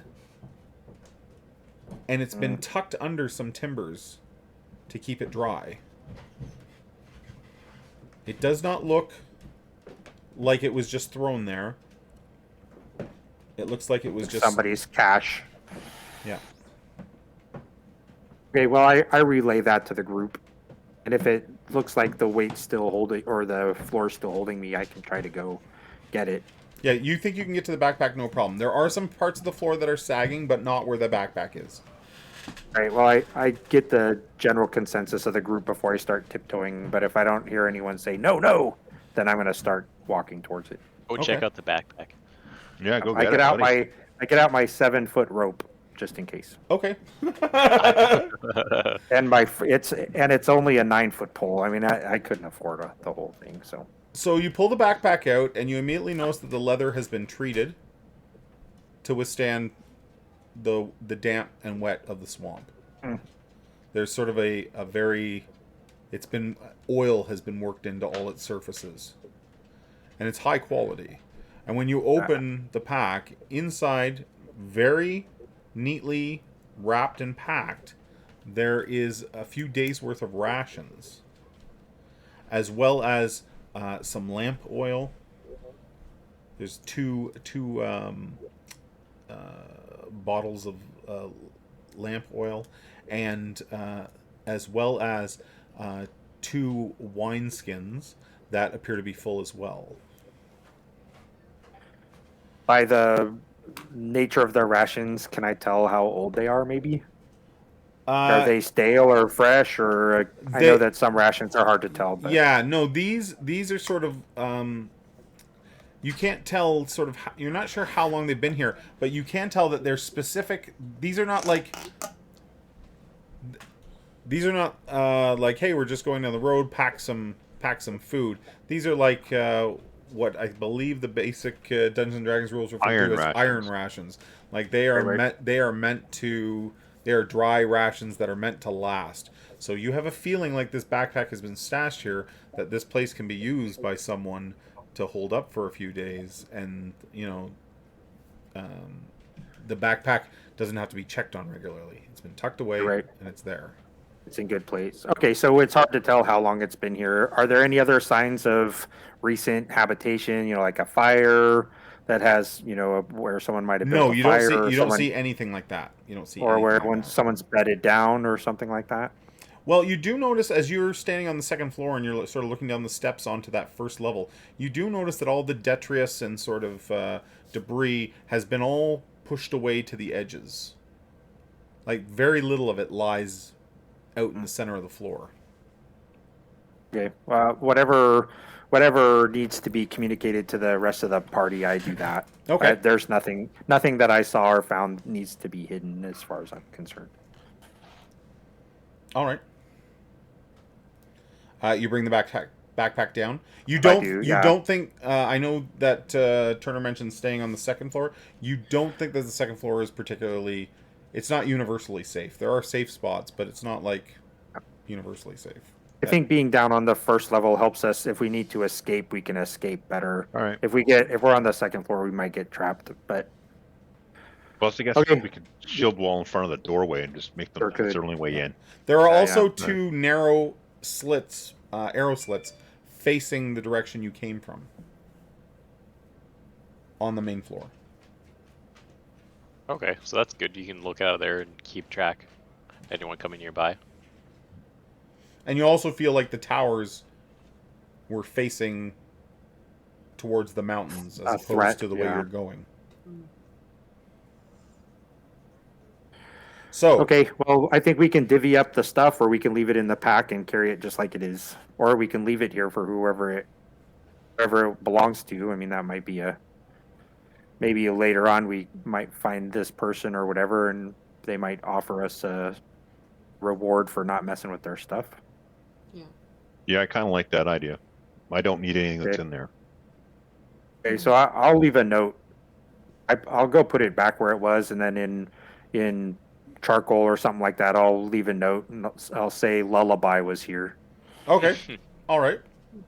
And if there's something that I have, I'll put it in the backpack. Add to it as opposed to take away from it. So I don't know, maybe I got something cool. You would have to tell me if you have something cool. I like that idea. So whatever you'd like to put in there, I think that's a great idea. Okay. What do I have? So the party lays down and sort of finds a place to get comfortable. I have a wine skin. I'll just swap one for the other. Okay. So whatever wine I have is now a wine that person never had to begin with. When you bring the other wineskin out, you can see that there has been an embroidery done on it of an eagle's feather. What? Eagles? Oh. Brad's all excited about the eagle feather. I am. Okay, I mentioned that to the party. Again, no need to keep that to myself. Okay. All right. So the party lies down, and this is not an exaggeration. Quite literally, the moment you get a little bit of comfort and put your head down, your character is gone to sleep, like just exhausted, done. Lullaby, you are left to take the first watch. Can you give me a Constitution check? Nope. Wait. Yep. Yep. I hate this part to kind of split the party, but I am gonna snoop around the other tower and the grounds a little bit while I'm on. Okay, give me that. While I'm on watch. Give me that check. Okay, so you snoop around the other tower. The other tower is literally in as rough shape as I described. You could not have stayed in there. There's a big pool of water beneath half the tower where not taking any chances. And the upper floors are no longer existent like they are in yours. It has completely collapsed in on itself. No cache of backpacks or weapons or anything that I can see. No, but you do find a number of large ballista spears. Like the big bolts for the ballista. Yeah, that looks like these towers were attacked at some point, but they look pretty old. This is not recent. Okay. Like a few years have passed since. Then maybe go 50 meters around like the perimeter of each one of the towers just to see if there's, footprints, or maybe someone has set up a temporary camp or a hunting hide or something like that. Anything like that. Yeah, you don't find anything like that. Okay, then I just complete the rest of my watch without messing around and then wake up whoever's next. Okay. Who is second watch? I don't know. I wake somebody up, though. I'll do second watch. Okay. Are you No, going I- to tell me about those ballistas? I so just like any good watch changeover, this is what happened on the watch. Okay. All right. I've got an And idea. nothing, and I walked around. There's nothing immediate, so I feel like I can rest pretty well. And then I rest. Okay. Turner, could you give me a Constitution check? Yes, I can. Come on, Constitution, my absolute worst feat. And Here's where I fall asleep on guard duty. anything you're doing on your watch? I was going to walk over and collect a couple of those ballista spears. The idea is that I want to prop them up underneath the cobblestone to make kind of like a pointy ends out from the door. Oh, okay. That way, if someone tries to come in, they got to go through those just to make it that much harder for them to get to us. All right. I know that they'll smash them and no problem, but just guys have a bit of time. But I will roll my Constitution save. Go for it. And I have a -1 on my Constitution, so Oh. Oh, that's a failure. I fall asleep on guard duty. Okay. falls asleep putting one of the bolts in the ground. Just Yeah. So, yeah. Who was supposed to be the next on watch? How many do we have to do, I guess, is the question. Probably 3 to get through the night. I mean, we can just follow the cameras. I'll be next. Okay. Hunter, you give me a Constitution check. I know you have a fantastic Constitution as well. I'm pretty sure I have the highest of the party.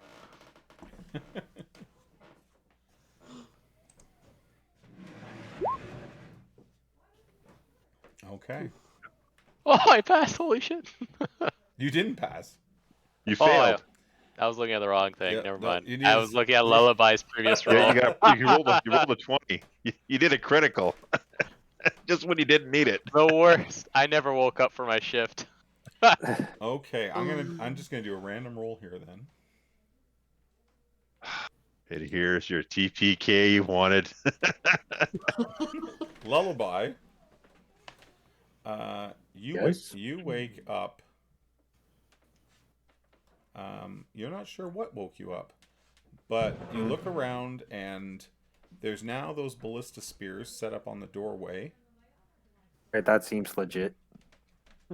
You think maybe the sun's coming up? It looks a little lighter outside. I make my. But If I can, Oh, sorry. I'll let you finish. Turner is at like sort of. Turner has slumped down beside the door frame by the door, and everybody else is like just totally. Great unconscious. guys.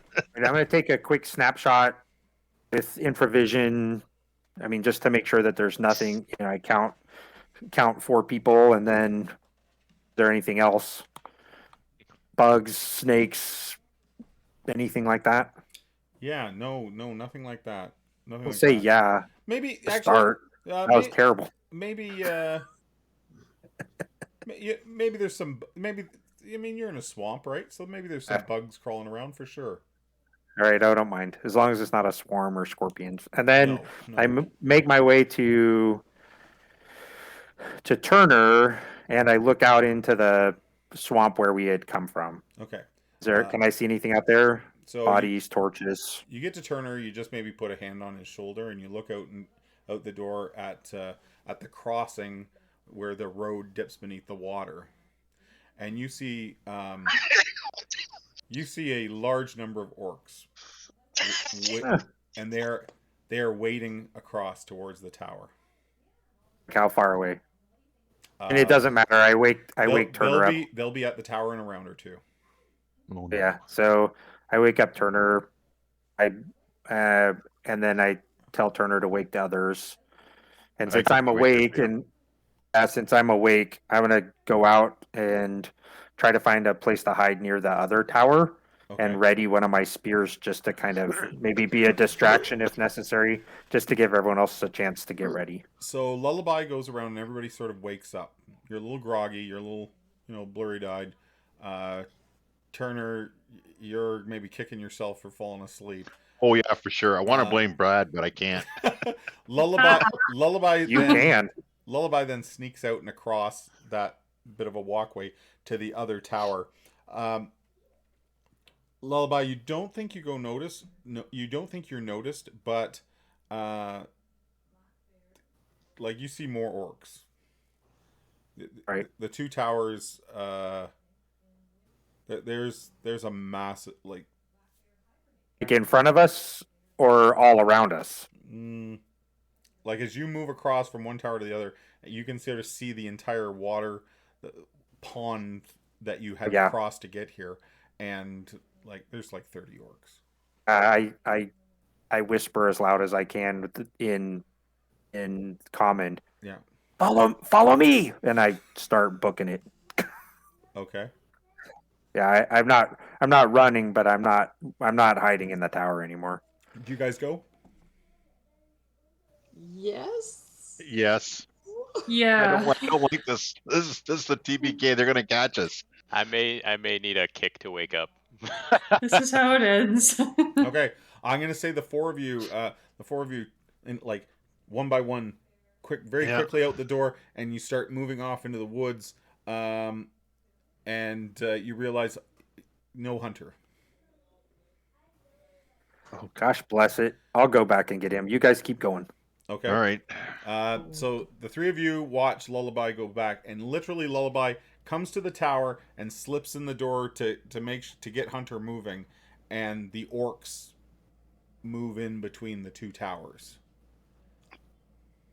And what is there room out? Is there room to slip out the arrow slits? You can, but you as an elf, you can certainly make that slip. I don't have a problem with that. There's no way Hunter's making it through that gap on the arrow slits. I know that. I know that real time and game time are different, but can we slip out and go around the opposite side of the tower? So the outside of the tower as opposed to the middle where in between the two towers? Yeah, you can't. The doorway leads out into sort of that gap between the two towers. Right. And the arrow slits face the water. You get to Hunter, and Hunter's sort of up, but he's not really up. He's sort of in like morning haze. And I put my hand over his mouth. Okay, nice try. And as you do that, you can now Hunter. You snap out of it as you hear an orcish voice, and Lullaby. You understand what they're saying. That the voice says, "There's no signs of them. The stones make it difficult." The other three of you, I'm going to say that you've moved. So remember how the towers were sort of out in the open. Mm-hmm. You guys have moved through the tall grasses. You're in the wood line on the opposite side of the towers from where you originally came from. So like you're still making progress in the right direction. But you can now see that Lullaby and Hunter have not come out of the tower, and more orcs are coming up on the banks. Oh dear So God! long, suckers. No. What can that stone do? Because we need to make them come after us so they can get out. I can use it to cast continual light. Which is like a permanent light spell. I can do detect invisible. I can speak with plants, and I can use make that sucker grow. Yeah. Or I can use the radiant beam and burn one to the ground. Try to blast a line of them if I can get them. I mean, yeah, we get them in a lineup. Maybe just try that. How far away are we from where they are? So. There's a group of them between. How far is the beam? It's only 60 feet, isn't it? Yeah, like how far are we from? There's a range of 60 feet, and it's 60 feet long. I don't know if that's. No, that's in its entirety. It extends from the Sunstone 60 feet. No, you guys are a good 200 feet from the towers. Yeah. Okay. Yeah. So we're even at a bow range for Brad to drop one of them. You know me, I would have done it. Yeah. Did we get a long enough rest that I would have my spell slot? Or you have had a long rest. However, being woken quickly, you have not had time to memorize your spell for the day. So you can still do that today. But same with me. You haven't had time to do it yet. Would I have one more hit point? Yes, everyone would have gained one hit point overnight. Pardon me, that's a good point. Everyone gained 1 hit point overnight, so go ahead and heal your 1 hit point. Back up to my Don't max. spend it all at once. Hunter and Lullaby. An orc literally steps in front of the doorway. He hasn't looked in. He's looking at the other tower, but you can see him. He's got broken, rusted chain armor and an axe dragging on the ground. What if he turns? He's going to see you. What would the two of you like to do inside the tower? Do you think we can get up to the second story? You can try. You know that that wood is pretty creaky. I would say, can we hide underneath the staircase? Sure. Out of sight from the opening of the door? Sure. Do you tuck under there quickly, Hunter? Yes. Okay. Lullaby? I'm going to try to sneak up the stairs. You're going to try to I've been up them once. Yep, I've been up them once, and maybe I can avoid the creaky stuff. Okay. My thought is, if I can get to that backpack and some of that lantern oil, I might be able to create a something. Okay, give me a dexterity check, and I'm going to give you a +1 on it because you've walked the steps before. Nice. Yes, quietly. Nice. Lullaby, as Hunter gets under the steps, Lullaby goes up them and hardly makes any sound at all. At that point, Lullaby reaches the second floor as the orc turns and walks in, and they sort of shove the ballista bolts out of the way, and 3 of them come in through the door. They haven't seen anybody yet. Lullaby's on the second floor. Hunter, they haven't noticed you under the stairs. So your friends outside, you see 3 go in, but like 3 more come out of the water to replace those 3 between the turrets. You also start to notice there's other orcs, like the orc line is relatively long, and they're coming up on the shore everywhere. Like surrounding the castle, like those 2 turrets, yeah, or are they still searching for us? No, they're like all around those turrets, and there's a few. One is down on his knee, sort of checking the rocks, looking to try to see if you've been this way. They haven't decided if you've come this way or not yet. It looks like. How far are they from? Okay, we're gonna. I think we should stay hidden and see what happens. Maybe they'll find them. Lumen, Turner, and Brad, you're about 200 feet from them and the towers. Okay. And none of them would be any closer than that. But yeah, there's quite a few in and around the tower. Yeah, let's. How much bigger are orcs than I am, for example? For elves are a little less heftier, lighter than an orc. Yeah. And I'm not armed in the same manner, so I'm just gonna kind of. I'm sorry, I'm gonna hunker down, and hopefully that when he climbs up the stairs, he falls. No offense to Hunter, who might be under him when he falls. But. I'm having the opposite thought. I'm hoping he climbs the stairs and doesn't collapse on me. Yeah, and he gets to Lullaby. Unfortunately, the stairwell isn't that good, and they're like, they quickly spot Hunter. One of them calls out, and 2 of them come over with their swords pointed at you, sort of motioning for you to come out from under the steps. This might be bad. As you guys, those of you outside the tower, you hear some sort of shout come from the tower. Lullaby, he's like, "We got one!" And you guys see the orcs, just the 30 or so orcs converge on the tower. I sense an imprisonment in our future. I'm no expert, but this. Otherwise, they would just kill us or burn it down, right? So, do we try to take some with us as we go? Or do we make it easy for ourselves? I get out some lamp oil. Sorry, I made up my own mind. I talked myself into that. Lullaby's, what would they do? What would they do? And he's like, I know what they do. And he starts working on pouring oil. Does Hunter come out from under the steps? Would I have time to quickly stand up and try running up the steps? Maybe swing at one of them if they come a little bit too close, but my goal is to run up the stairs as fast as I can. I'll tell you what, if you come out from under the steps and your attack hits and puts 1 orc down, I'll say you can run up the steps. Okay. It's better than nothing. Better than nothing. Yeah. And if we're in initiative, then my initiative... We're not yet. Okay. I'm so weak. I don't want to. I want to get closer, but I'm terrified. This is one of those things where you hit either AC run too. That away might have worked. or you die. That'd So work. Yeah. Okay, Hunter, you come out, you slash right through the orc, right through. He Nice. falls back with a big wound in his chest. And then Can you I slash talk the one about- Can I slash the one that says that we found one? He's in Sure, here. sure. You get him, and then you're up on the steps. You're not to the top yet. You're not to the top yet. I am But echoing back on somebody's speakers or something. Yeah, I not think me. it's on John's. Is it John's? Sure, I don't have any speakers. We'll blame John. So as you do that, you come up the step. I can't hear it now, but have you got your headphones turned How on? about now? Yeah, I can hear him. Now. God bless America. Are you on your? You're on your headphones, and we're hearing the echo of your headphones. I don't hear anything now. We'll get through it. It's all right. It's all right.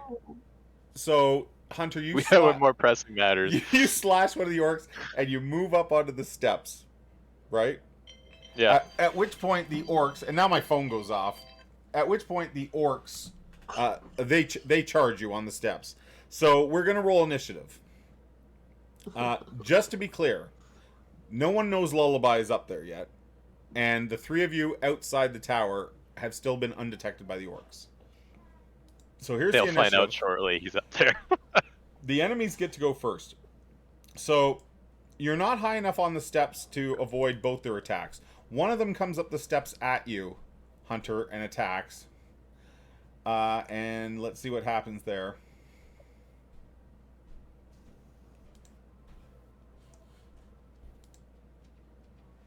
Oh, A terrible miss. that's a Oh, natural thank Terrible God. miss. That's a natural one. So I'm going to give you a bonus to hit him, and if you hit him, you'll knock him off the steps on your turn. Oh, And then the other one, though, I mean, you're not that high up yet, and he sort of swings up through the steps at you, trying to get you by the leg. am I making my roll first, or is he okay? No, hold on. Armor class 4, Ooh. Yep, Yes. Makes that's it. breaks. 3 Uh-oh. damage. You get a cut in the leg, Ay, ay, ay. and 3 more orcs enter the tower. So I get my those my of you free outside, attack you now? can see more orcs coming in. No. And all the orcs outside are just sort of swarming towards the towers now. So Hunter swings. I'm gonna give you an extra. I was gonna give you an extra +1 on that, so that means you hit armor class 7.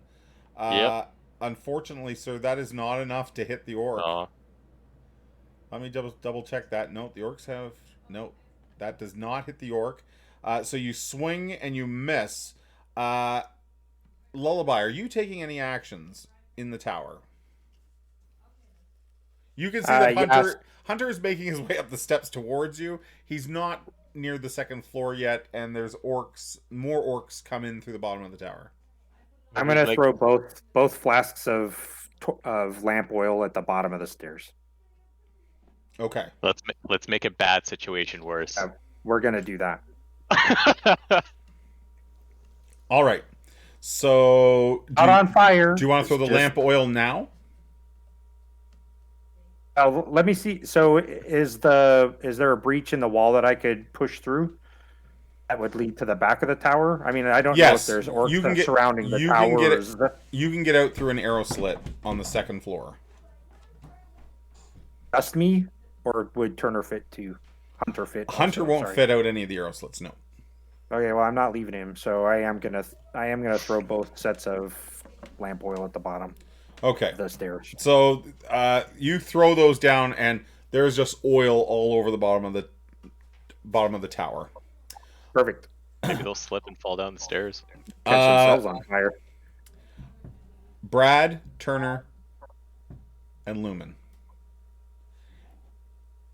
Go ahead and take your turn, but before you take your turn, I'd like each of you to give me a wisdom check. Boy. Is this wise that we're attacking? I have 7 wisdom, so I succeeded.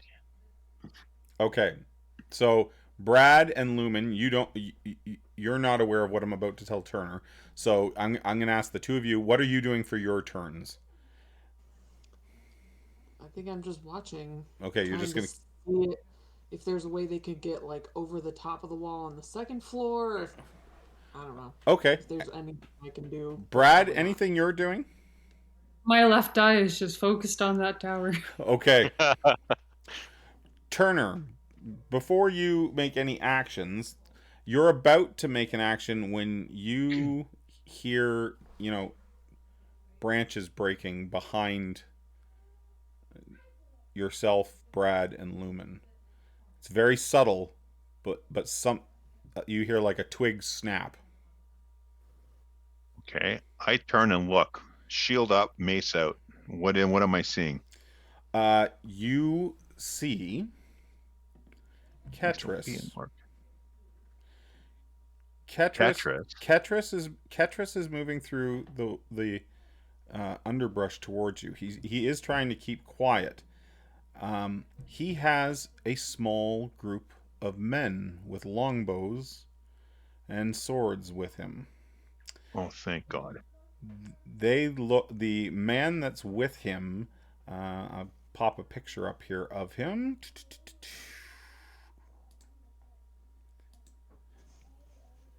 Show the players. Oh. Not too bad. Handsome. Yeah. He's got the seal of approval, ladies. Is that what you're into? So this man pushes his way up, and the men that accompany this man are wearing green tunics with an eagle feather on the chest. Ooh. You just threw his flask on the ground. And I look at him. Not worried about that. He looks some good elven wine. He looks very happy to see you. He says, Captain Highhall, this is Turner. These are my friends. Captain High Hall? Yes. Is in high and hallway? Yes. High Hall? You got it. I assume when he starts speaking, we see them. You turn around and see this group of they wear tunics, but they are not heavily armored. They look, if the world hadn't all gone to shit, you would think that this was just a group of militiamen or townsfolk with bows and hand weapons. But they are all wearing the green tunic with a sort of a pale yellow eagle's feather on it. Yeah, I look at them. Gentlemen, you couldn't have come at a better time. Two of our friends are trapped in that tower, and I point directly to it. And it looks like the orcs have found them. If we hit them with a barrage of your arrows, we should be able to scatter them quickly. Okay. Captain Highhall motions for his men to spread out along the line, and they get ready to fire. Inside the tower, we're gonna roll initiative again. Here we go. Oh, that's a death check. We don't want that. There we go. Oh, please. That might be foreshadowing. I don't know. Limp. Unkind. Unkind. So the orcs have the initiative. So the orc that's on the steps with you attacks again their hunter. Where is his attack button? There we go. So he attacks. Oh my god. He rolls a crit. Done. Which is max damage. So 6. There's my foot. 6 there damage. Goes my foot. There goes my foot. So he runs you through. Lullaby, you see a spear pierce Hunter, and he falls still on the steps. I grab his collar and pull him up. Okay, so you now reach over and start to pull? Or are you going to light the oil? I'm not going to light the oil. Okay. So you do that. This game before. We're going to make the death check now. I'm not going to use that limp. We're going to make this a legit one. Here it comes. It's a mortal wound. Oh no! So you'll die in a number of rounds equal to your character's level. One round. Only magical healing will save you. Luckily, I have a healing spell, so I got to get to him in 1 round. Oh dear God! Yeah, that is not happening. That is not happening. So. Are you level 1? That's it. Yeah, I think Brad is level 2 and Turner is level 2. Yeah. Wow. Yeah. One of us is re-rolling a character tonight. One arm Bill. And speaking of that, we've gone a little overtime, so we're going to take a quick break to grab something to drink, to use the washroom. You're evil. And then we will return to see if the party boy. gets out of this jam. Yeah. You're getting your Christmas present. TPK. There's no TPK yet.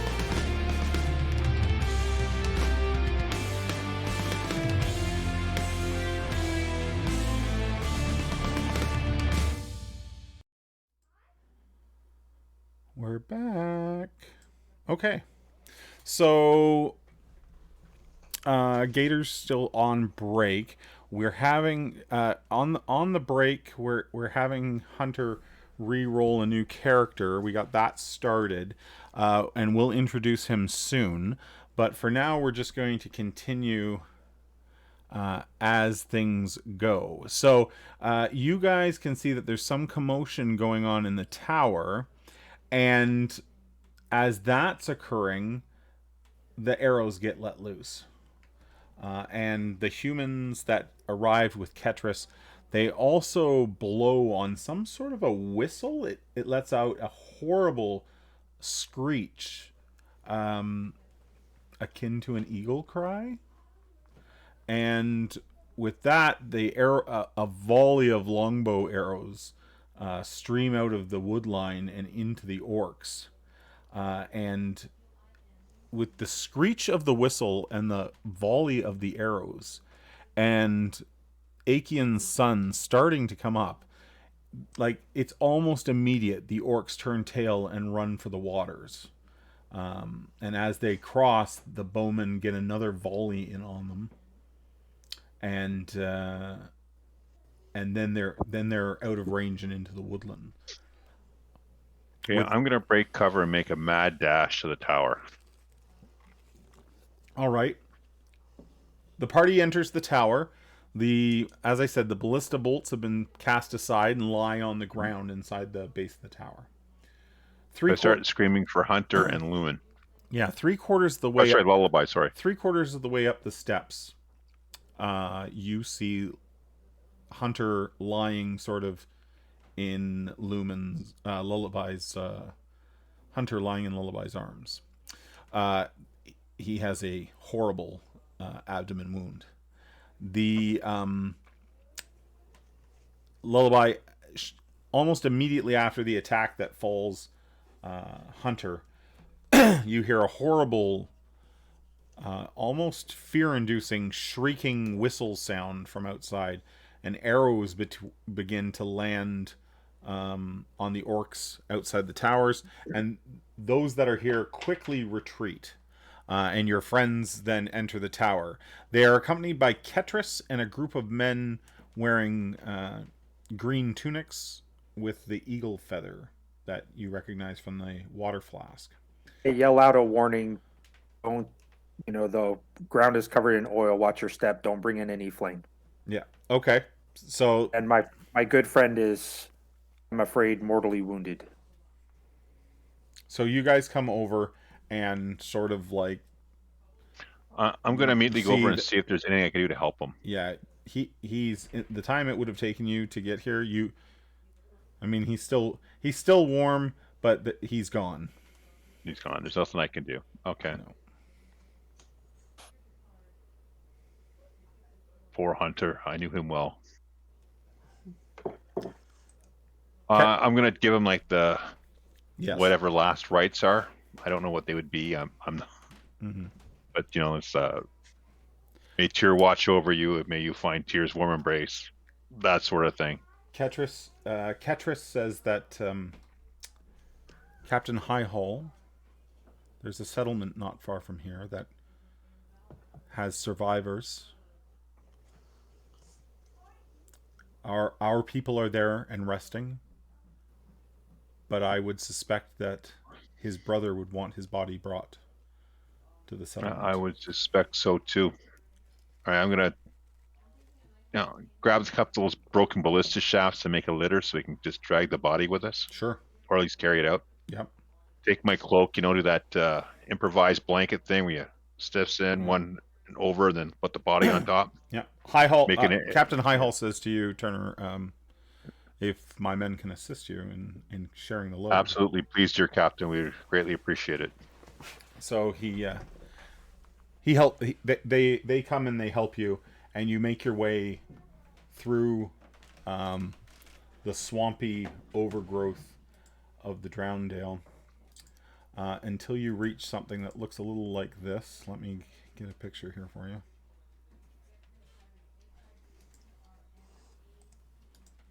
So just sort of out of the brush and the woodlands.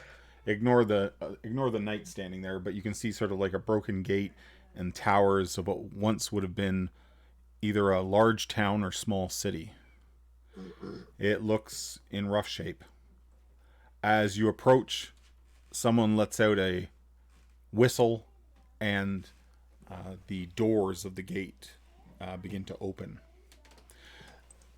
The walls that surround this town that you pass under the gates of are in rough shape, but in many cases the trees have been fallen or lashed together to mend holes in the wall. And as you come in, this settlement looks like, there's a few hundred people here. But this town probably could have held 1,000, maybe 2,000 people. There are signs of flooding, but the streets here are now dry. But you can see signs of moss and water staining, and you're brought into a bit of a square where you see a well. And there are people moving about, gathering water, etc. There are more men and women wearing the green tabard with the yellow feather. And the doors of a building fly open, and you can see the remnants of your convoy come out into the square to greet you. And, your sister hobbles on a crude crutch that's been made for her lumen. Gerard comes out and waves as you enter, and Millie runs across the square to Brad and throws her arms around him, and Bill stands in the square looking, trying to find Hunter. I'll go up to Bill and let him know what's happened. You gonna come with me? Oh yeah, that's great. Yeah. So the two of you come over, and you don't even get a word out. He just looks at the two of you and says, "No." Sorry. I nod my head. I'm sorry. He fought bravely to the end. He still has his arm bound up, and he almost growls at you, Turner, and says, "That's impossible. This isn't how it was supposed to go." The gods work in mysterious ways. Come, let us go get some drinks so that we may drink to your brother's courage. He pushes past you to the two men carrying the body, and they put him down, and Bill drops to his knees, and he he punches his brother with his good arm, right square in his chest, and then just sort of folds over the body. The Captain Highhall says, I'll call for the keeper. She'll arrange for a burial for your friend. Thank you. Thank you. He points to the building that your friends came out of. He says, feel free to make yourselves comfortable there. There should be room for the rest of you inside that building.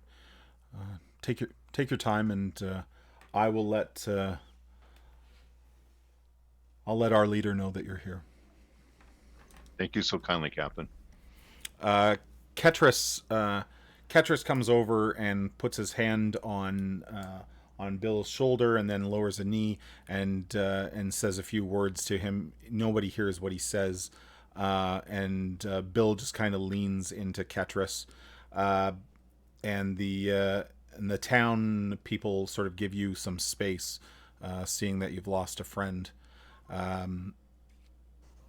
At which point, the rest of them come over, and even though there's sort of this crushing loss of Hunter, people still, you get lots of hugs, lots of handshakes, and they tell you that maybe half a day after they left you, the captain and Captain Highhall and his men found them wandering in the swamp and brought them here. They tell you that the settlement is known as Marshtown, but they don't think that was the settlement's original name. And what they understand is that this is just a group of survivors that have clumped together here.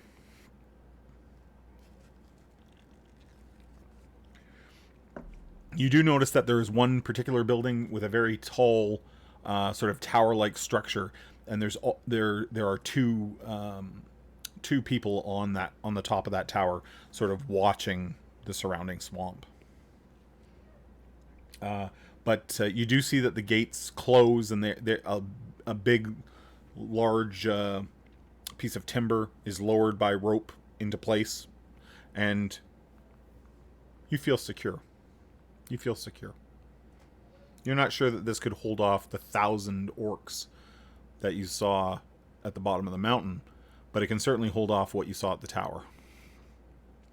There's men and women on the walls, and as I said, up on the tower, and you feel a little bit at ease. So you're brought into the building that they're using. You're not sure what the building's original purpose was. It has a stone floor. It has a few stone pillars holding it up the roof. It's quite large. It's long. And there are actual sort of beds here. Nothing luxurious, but better than the ground you've been sleeping on. And you can see that the people that were part of the convoy have all sort of claimed a bed, but there's still plenty for you. Yourselves, there's enough beds here for yourselves, plus maybe another half dozen people. So you get some things stowed away. I'll leave it up to you whether you take your armor off and get comfortable or not. And after a short while, a woman arrives, and Ketris greets her and then brings her over. And Ketris introduces her to you as Gilda, and says that Gilda is the encampment's keeper. And you're not really sure what that title entails, and you're not sure that he does either. You're not sure he understands either. Pardon me. And Gilda takes a look at you all and says, right, so you look tired, cold. We'll get you some baths. I understand that you've got a friend that needs final rites. We have a place within the walls that we use. If you'd like to, we can certainly. I'm not sure what sort of faith he follows, but we can certainly provide a burial for him there. I thank her kindly for that.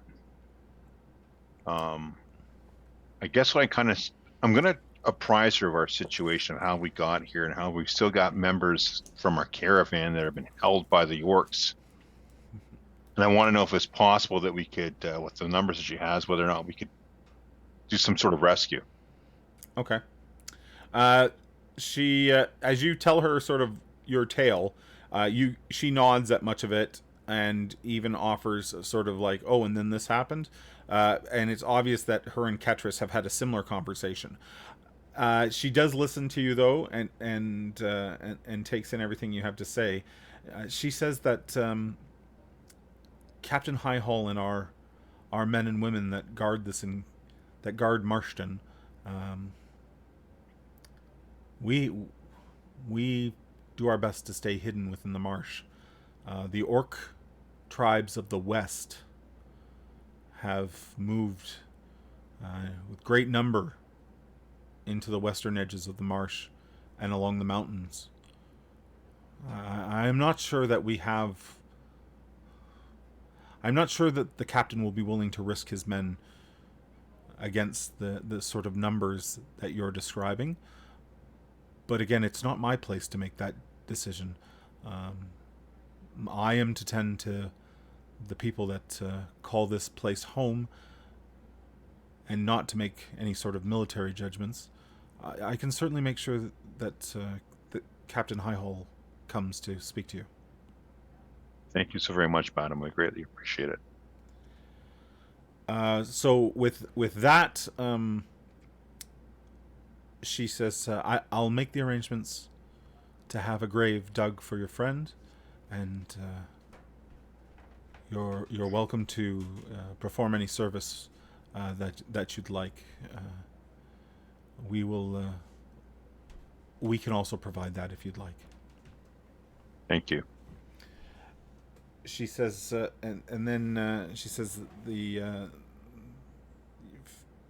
there's food and drink across the courtyard, and she motions out a window to a building that looks very much like an inn.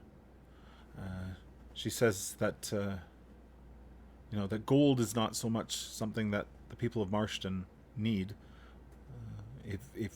If you wish to pay for any food or drink there, though, they'll certainly accept your coin, but they'd be far more interested if there's any service or labor that you could perform for the town. Again, she'll leave that to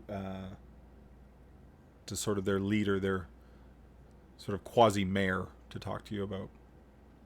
With that, she takes her leave, and you're all on your own again.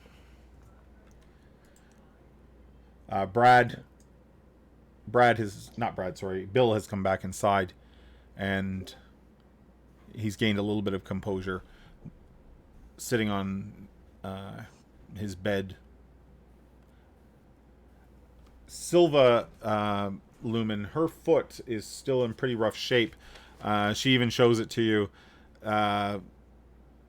Sort of the sore, the blister that you'd seen forming has probably burst at this point, and she's fighting some kind of an infection. She says that when they got here to town that she had a fever, but Keeper Gilda gave her some tea with some sort of herb in it that has gotten her fever under control, and she expects that in a few days she'll be ready to go to walk again. Okay.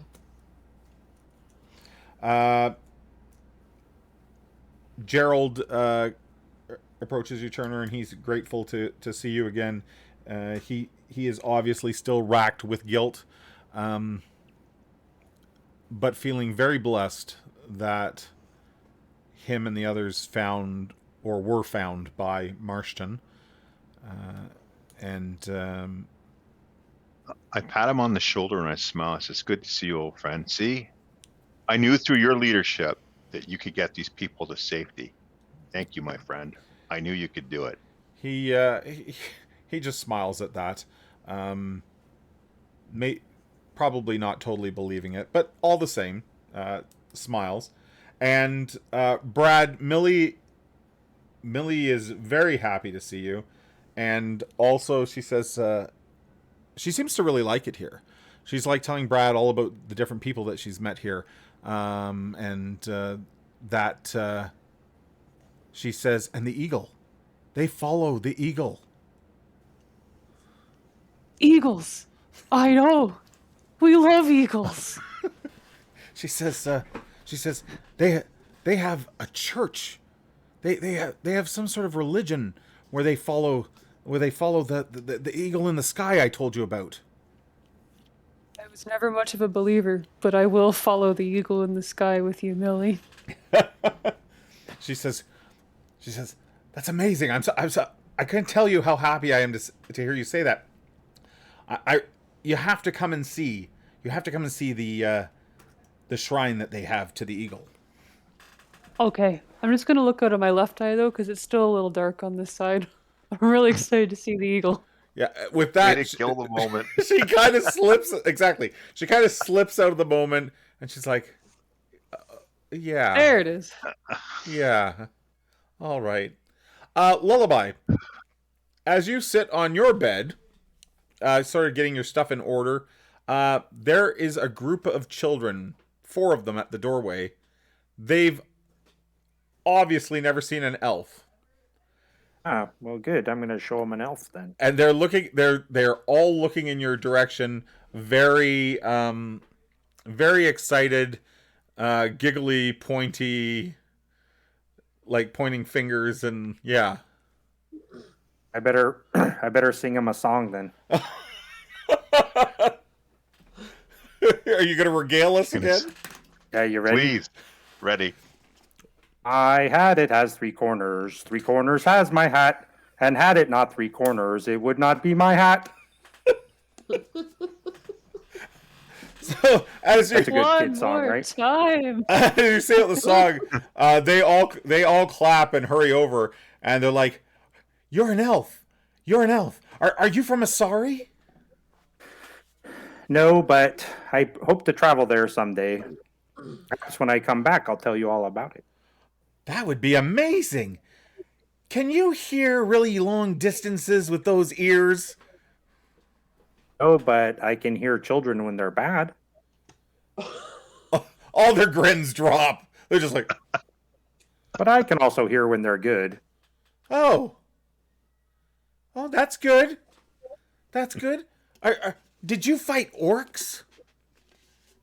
I did fight orcs, but not as well as Hunter fought orcs. He was the hero of our group. Who's Hunter? And one of them's like, that's the guy. Maybe you should go gather some flowers for his funerary service. I don't know what's traditional for you humans. It's different for elves. We die so infrequently and live such long lives that our ceremonies are usually long and drawn out and last for days and days, and we lament and cry and tear our clothes, and they're like, how old are you? Oh, I don't know. I'm as old as maybe like all of you put together.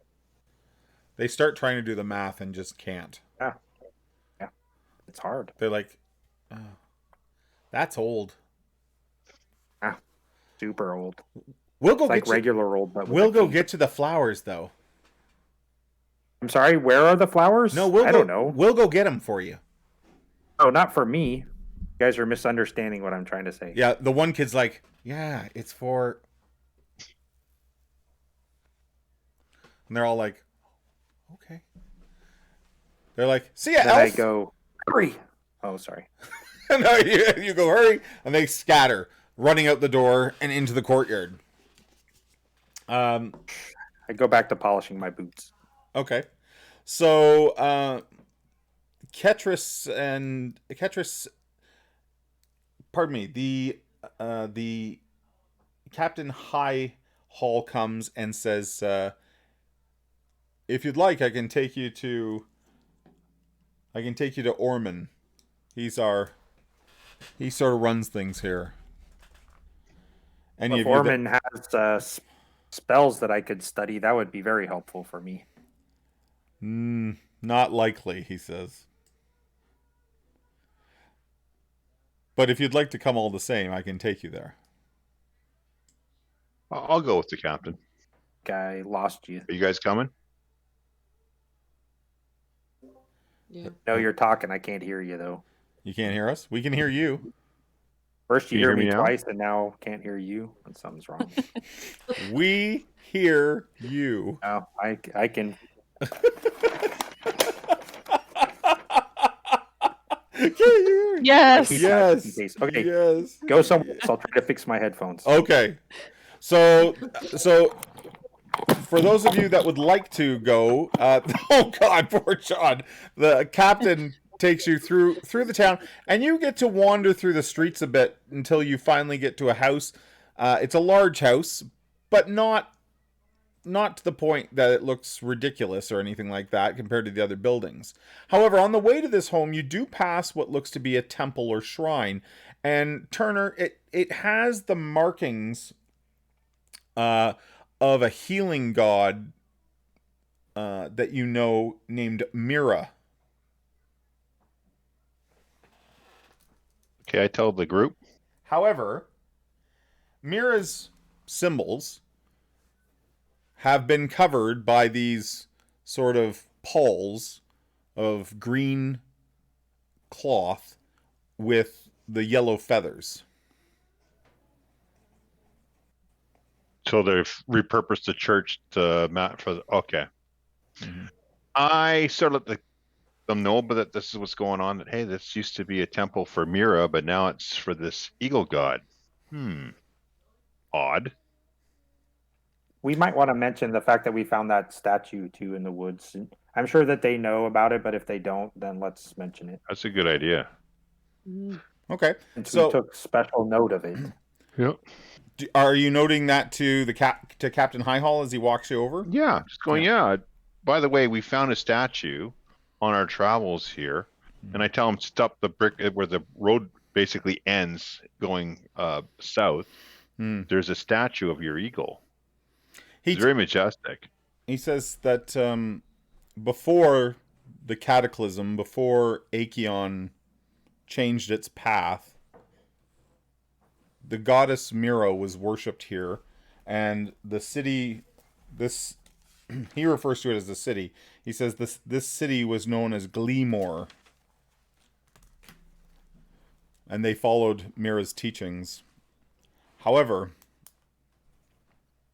when it all went to shit, he says, the priests of Mira left Gleemore, and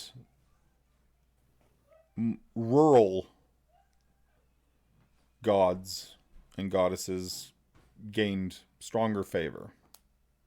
Now, you do notice that Captain Highhall does not wear a tunic like the rest of them. And he says that the common people of these lands began to follow the eagle. So it's not uncommon to find eagle altars, statues, things like that out where the rural people would have lived, but he says now that's all that's really left.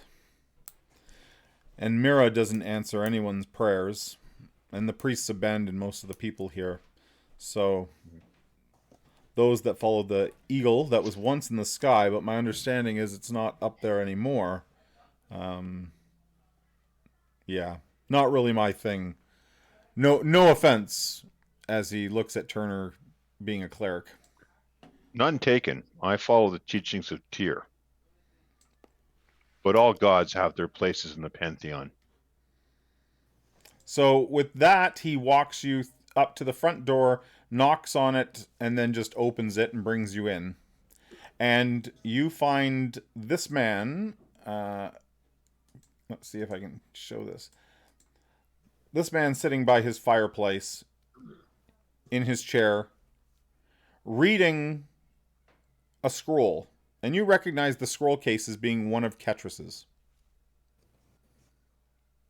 Well, ladies, does he have your mark of appeal? He has No. he has a bit of a nasty wound on his head where the hair has not been able to grow again because of all the scar tissue. It'd be too close to the fire. Yeah. So he looks up and stands as you enter, and he motions for you to take seats. There's a number of chairs and couches about the room, comfortable sitting. This appears to be a lord's house. His clothes are far nicer looking than those of the people outside. You do notice that on his mantle there is a silver eagle idol. And he says, my name is Ormond Rostwell, and I welcome you to Marshtown. I have met your sage friend, Ketris, and he has told me a great many things of what you encountered in the mountains. And he sort of bats around the scroll that he's reading, implying that Ketris has written something on it. He says, I understand that you had a run-in with orcs. Yes, sir, we did. There was a war party headed this way. Based on our numbers that our caravan tripped over, it's close to 1,000. We have, if I may be so bold, you have two choices. We can either move forward and strike them out hard and fast and make them leave this area, or they're going to find you and you're going to be overrun. Well, perhaps. At which point a man enters the room bringing drinks, and cups of mead are brought. He says, he looks at Lumen and says, are you the one that carries the stone that fell? I just kind of shake my hand and let it wobble around. Okay. He says, if my readings of what Ketris has written here is correct, it is this, and he points to the orb, that they want. Perhaps if you intend to continue your journey, perhaps we have no need to flee. We need to simply make sure the orcs know the orb is no longer here. And that comes across very cold. Yep.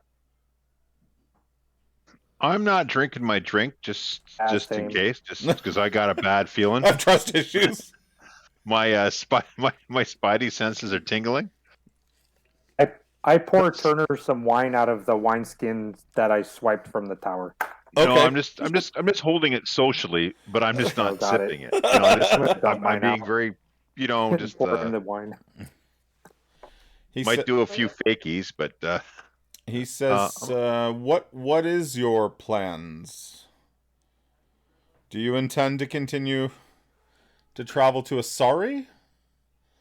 Ketris has told me that there is talk of this Spellreach Tower." Mm-hmm. Yeah. I'm kind of looking at Lullaby right now.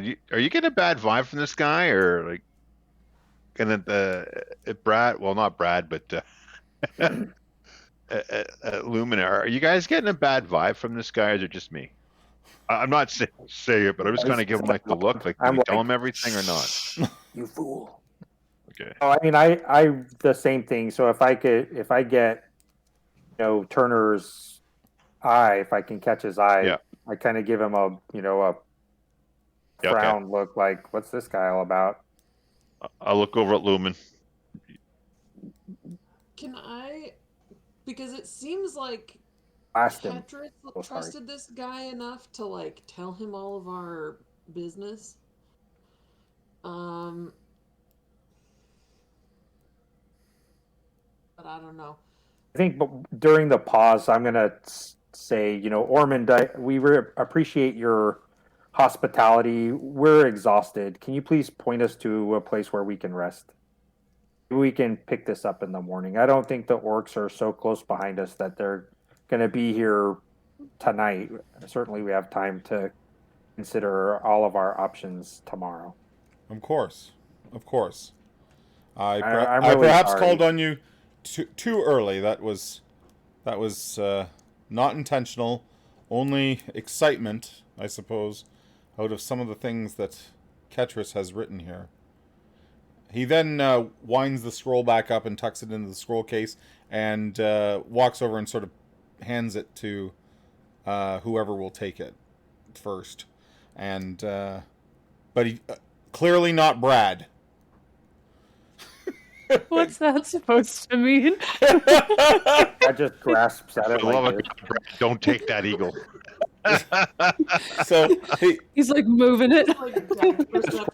And I also mentioned, I, as an elf, as you know, I study the arcane, and I'm always looking for new knowledge. And since you seem to be a wise man, do you have access to some magical scrolls, perhaps, that I could copy into my grimoire? he says that he does not possess. He's like, no, I'm not a magic user myself.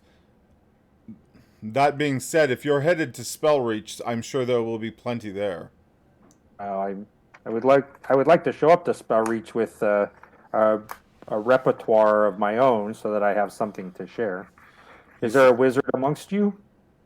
He says there is. You can certainly speak to her. Her name is Tetherine.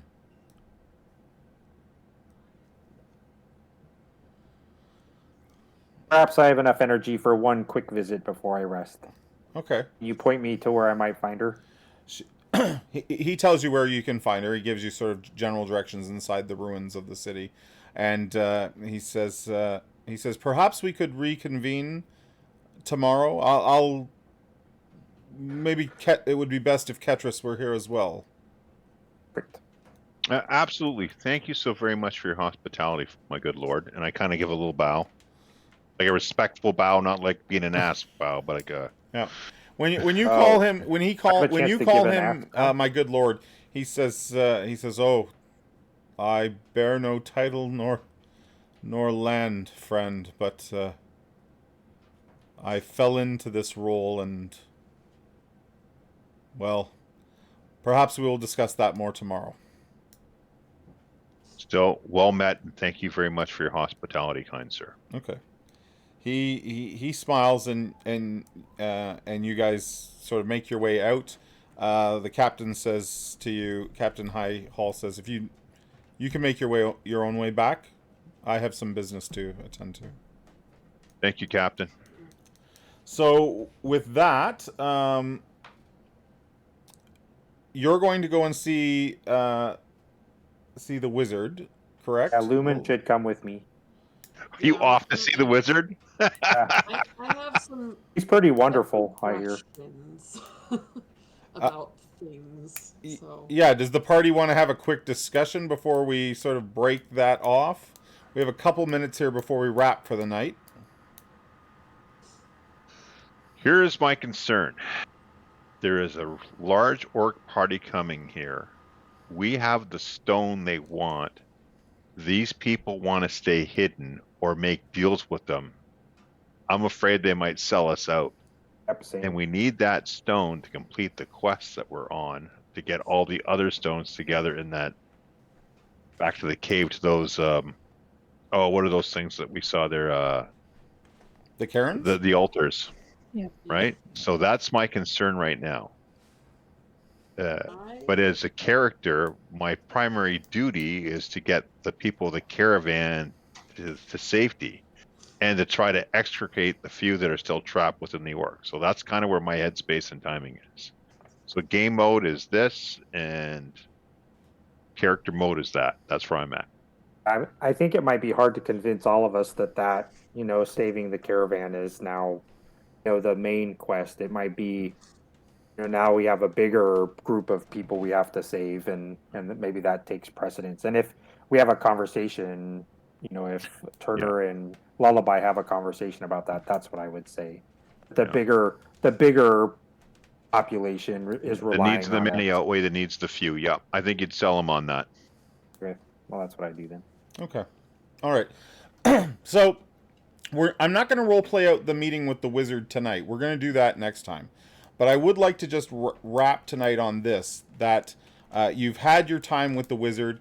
If your intention is to purchase scrolls and things like that, yes, that's happened. We'll get into the details of it next time. So everyone gathers at the Church of Mira, and there is sort of a small cemetery behind the temple. A grave has been dug. Hunter's body has been wrapped, and he's lying in the grave. And everyone is gathered around. And Gilda, Keeper Gilda, brings everyone in, and she says, we have all lost friends since Aikeon's death, and she looks skyward. We know all too well the bitter sting of losing friends and family members unexpectedly or untimely. We don't know Hunter, but we can see from his family and friends that have gathered here that his loss is substantial to them and weighs on their hearts. And we ask that the great eagle lift their spirits and carry our friend Hunter on to the next life that awaits us. She then motions for Bill, and Bill comes in. A lantern has been placed at the foot end of the grave, and Bill lights that, and then sort of returns to the people that are gathered there. And Keeper Gilda says, we light this light at his feet so that Hunter may find his way through the Shadowlands and into the world beyond. And we, as our custom, will leave the grave open this evening for others to share tales for Hunter to take to the next life, and so that the great eagle may sweep down and carry his soul on to the next world that Hunter will be exploring.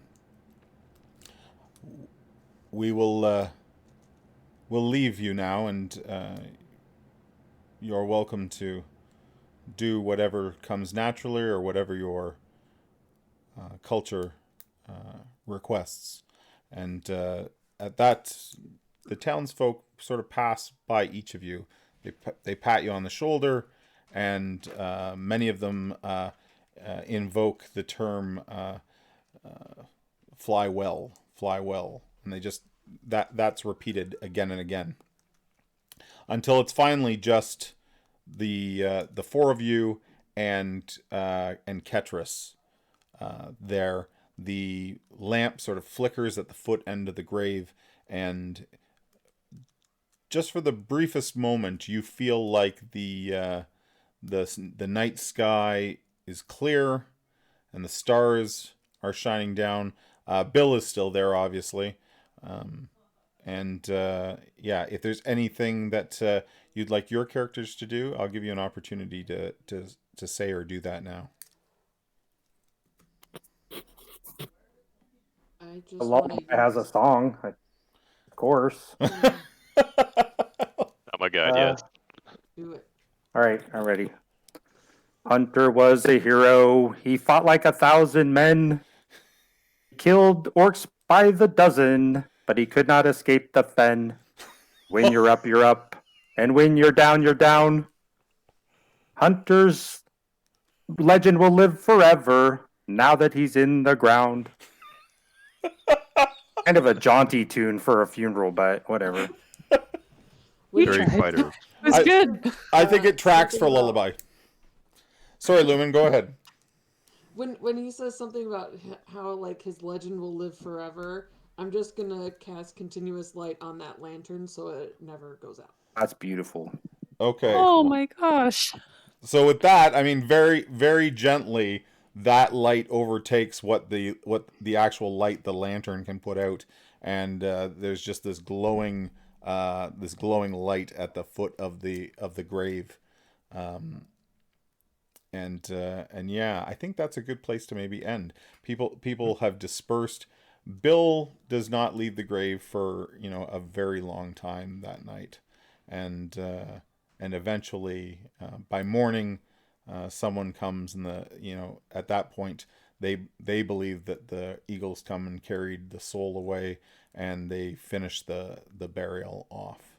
So we will wrap there at the grave of Hunter. Merrick's going to roll us a new character. It is a halfling, right? Is that what we decided on? That is correct. So we'll meet Finn Boulder Bush. Finn Boulder Bush. Ooh. Next time, as a halfling will join the party, and yeah, we are going to be on a bit of a hiatus now with Christmas. We are done now until the new year, so we wish you happy holidays, whatever you might celebrate, and we will be back in the new year. We had originally only I had originally only planned this to be a 3-session thing. Obviously, this much wasn't involved in the original three sessions, but we all kind of made a decision. We were willing to go past 3 sessions, so a lot of extra elements have been bumped into the story. So please don't think like, how did Jeremy think he was going to get all of this into 3 sessions? I've gone well past what the original 3 sessions was. We would not even be in Marshtown right now if that was the case. So yeah, so we're going to continue plotting through. I have a little bit of XP to get out to the characters. I don't think it's going to be enough to bump anybody up a level. And yeah, we'll rejoin the characters in the new year and see if they can reach Asari, or see if they can figure out their Sunstone, or whatever other goals they might have. So what's the date that we're meeting back together again? I'm not sure. I would very much like to be so organized that I could be like 2022 this day this time. I don't know. It will continue. Right. It will continue definitely to be 2022. Yes, definitely 2022. Yes. And it will still be a Wednesday. Like, we're not going to change the time or anything. Wednesday, 7:00 again. And every other Wednesday we're here, and then opposite Wednesdays we have our prep or die. So all that will take place in the new year, and I will we'll certainly post something on the Old Man Rolling Dice Instagram, or probably our website as well once we know we have a restart date, and of course we'll let you guys know. You guys are kind of an important part of this. We can't we can't really go forward without you. Not so much. Yeah. Oh well. Well, we've had our first PC death, and yeah. You didn't get your TPK you wanted. Sorry. I didn't want the TPK. Sorry, everyone. I didn't want the TPK. You make me sound, well, maybe I did want it a little bit. That's a rant for another time. Okay, I'm gonna sign off there. Thanks everybody. And we'll see you next time for some more basic Dungeons and Dragons. Merry Christmas, everybody, if I don't talk to you sooner. Yeah. Yes. Happy holidays. Happy New holidays. Year. Yeah.